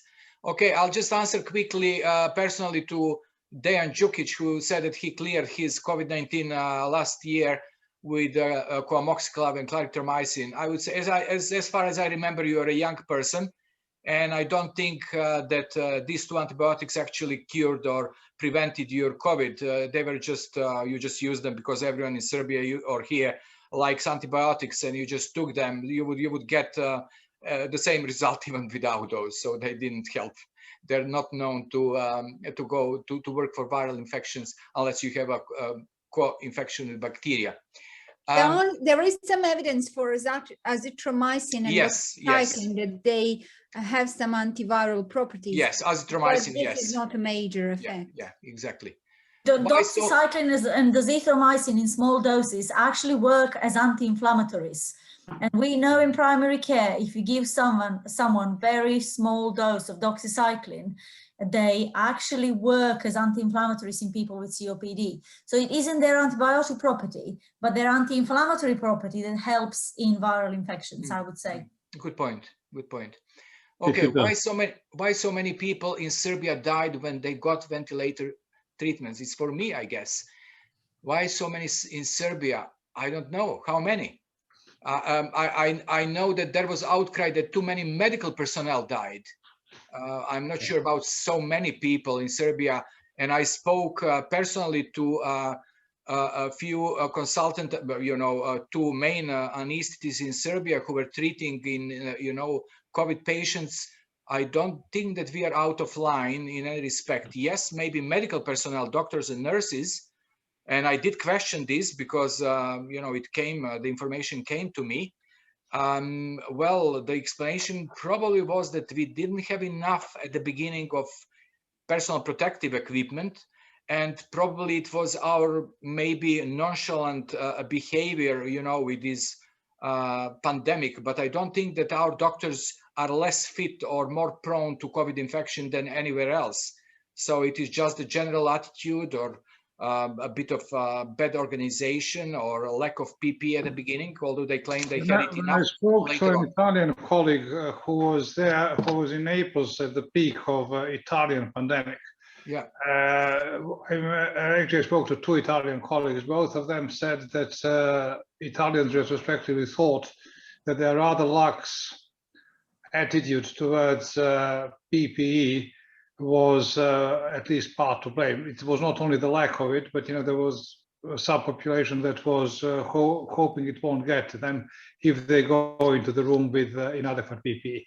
And that's very sad, but it gets happen. I think it's also cultural. If you compare, for example, Italy to the UK, Italian people are much more likely to hug and kiss when they meet than British. You know, personal space is much greater over You think here. so? In my experience, Oh, having lived in both countries. So yeah, there's an effect of that. And there's also actually being intubated, as Nemanja rightly said, doesn't help you much. It's the measures that come before. Once you become hypoxic, proning and oxygen supplementation works better than the intubation itself. So proning, for those of you who might be less familiar with the phrase, with the expression, is actually just sleeping on your front, where you have greater area of your lung available to move and access the oxygen. I will just add a little bit on Anna. I think it's most important that you see the whole patient rather than only lungs. And if you see that your patient is sinking towards, if I can say, the ventilatory, or I think the sooner you imply corticosteroids or antibiotics, which will not go against the virus, but will probably prevent secondary infection, then and anticoagulation treatment together with that, with oxygen supplement, I think the outcome is much, much better. Because if you, for example, if your strategy is to be in front of COVID infection, if I can say something like that, rather than running after the symptoms getting worse and worse, because we all know the patients are behaving very, very widely. You have no clinical pattern for that. Your patient can sink probably within 6 hours. I had a patient, for example, in emergency department, which chest X-ray was completely normal, 9 o'clock p.m. In the morning, you have no lungs. I mean, speaking of antibiotics, because you've just mentioned it and it was mentioned before, part of my role as looking after COVID patients on the wards was to stop antibiotics where I thought these were inadequately prescribed. And I never did an audit, I never counted, but I think that among those who have had antibiotics prescribed, a majority did not have them. I mean, you know, it is different when you're seeing a patient 48 hours after the admission. So when you can retake the history, when you can go through things again. But majority of them actually did not require antibiotics, and I can't recall restarting patients, many of them back on antibiotics. No, let's be clear, I agree with you, but if you have clear evidence for community-acquired pneumonia, then it's, you know, this is what I meant, because these patients coming from community or whatever it is, yeah? And also, I think on the beginning, you should consider probably starting nebulizers also in patients who have a problem with declining respiratory function as a starting point in order to try to stabilize your patient, not going on the next level of care, if I can say, which is more difficult when you actually need to apply corticosteroids and try to save your patient from not sinking further. I mean, I think that that's a valid point, because there are two things. One is admitting a patient, so seeing someone who is coming into hospital, where you have to make a quick decision, you know, Yes. what do you need to treat. Thank you, Dan and Nemanja. Thank you very much for this constructive discussion. Let's move on. I just wanted to say a few words about vitamin D, because Alex also asked me as a colleague, if you don't mind. I have a visceral reaction to stories about vitamin D, being an endocrinologist. It's just, there is this trendy notion of supplementing this and that will make you feel better. Vitamin D is a surrogate marker of your quality of life, because if you're very affluent, if you live in a nice and sunny country, your vitamin D levels in blood will be greater than in the next person who lives miserably indoors in the UK. I'm a bit puzzled why this country has not decided to fortify, for example, milk with vitamin D, as many other countries have, because it's really hard to give somebody, to overdose somebody on vitamin D. It is indeed very hard. There is no evidence, and I've scrutinized all the data and all the trials I could on this. There's no evidence that supplementation of vitamin D makes any difference. Yes, if you are low on vitamin D, that just means you're vulnerable, because you're not exercising enough, you're not spending time outdoors, you are from less privileged society groups. But there is no evidence to say that if you give somebody vitamin D, you're going to change the outcomes. Thanks, Anna. Thanks, Anna. Okay, let's move further. Milena Evans mentioned that unfortunately her cousin, pediatrician, died of COVID-19 following thrombosis from thrombosis in the hospital after being administered a blood thinner. My condolences for your loss, Milena. You implied that your cousin died because he was administered a blood thinner. I'm not sure if you believe that, because I don't know the background, I don't know his age or whatever, but if I had a COVID-19, I would give myself, one of the first things I would give myself a low dose of actually anticoagulant, a blood thinner. So they have been proved in all research that not in mild, but in moderate, severe cases, blood thinners actually do help. They don't help in severe pneumonia. If someone is on ventilator, and then we don't give blood thinners, because the risk of causing a hemorrhage is much higher, the benefit of preventing intravascular thrombosis, which happens in COVID disease. But the causation is suspicious. Probably, I believe he was quite ill even before that. I'm sorry about your loss, but yeah, he died a day after, but we don't know the details. Yeah. What about the clots which appear due to corona even after 7-8 months that someone had corona?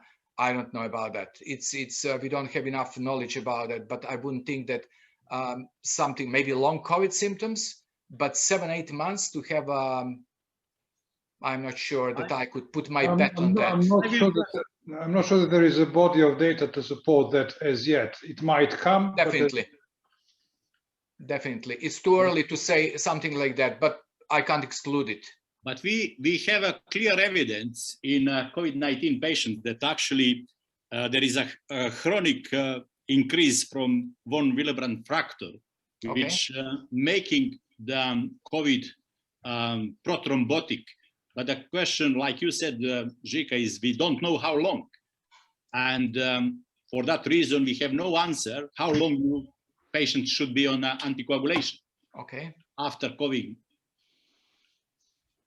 infection. Yeah. So I'm scrolling down. What are questions for Aleksandra? Are you providing COVID oximetry, home remote monitoring with pulse oximetry or anything in your surgery? Yes, we do. That is a very good question. One that I could not, sorry, we may hear my dog that is locked with me at the moment. One that I couldn't answer in a quick sentence in a text, which I attempted but erased. we do provide pulse oximeters. We don't provide them directly from the surgery. General practice provides them though, and it is a bit more complicated because we are now, for those that may know changes in general practice and things always change, we're now grouped into these bigger associations called PCNs, and that basically just means 5 to 10 practices within one organization sharing their workload in many different ways. We, as PCN, are in close working relationship with another organization that is also run by GPs and is a community interest company. I can explain maybe some other time what that means. That is also, as I said, run by GPs, which organizes our community workload. And between us, PCN, and a community interest company, we have organized a home visiting system for anybody that may be positive but not diagnosed yet. And we refer patients to this team. They are visited by the team, assessed, and given at the time of a visit, given the pulse oximeter. Sorry about my dog. And that is how they are. And those patients are on the logbook or under the care of this community team until they are better. I hope that answers the question. Thank you, Alex. I'm just scrolling down. I think Anna has answered a lot of questions on the panel itself, it appears. I'm not sure that we are 3 o'clock now. I think, is there anyone else who has seen any question on these that would like to answer or just add anything? I'm just looking at all these. Sit. I think Desa has a question. Yes? No, I have an answer to 2 questions. There are 2 questions that are addressed to me. One is about mixing vaccines. And just very briefly, I will say that this is currently being trialed. So whether you can give the first dose with one vaccine and the second dose with another vaccine, there is some data to suggest this might give a better immune response. We don't have data, it's in progress. There's another question about better versions, so modification of current vaccines. Yes, of course, this will be done, but please do appreciate the fact that they've produced vaccines in less than a year. So what is currently ongoing is particularly in terms of addressing the issues of mutations, viral mutations, and whether these vaccines will be efficient and do they need to be changed. In that context, the newer vaccines, so the mRNA and the vector vaccines, are better because they are quicker to change. They don't need cell cultures. And there is a question, the third one that I've seen, about antigenic sin. That is a slightly muddled theory. It actually says, do our previous encounters with viruses and other antigens dictate how we respond to the current infection? I don't think I'd go there.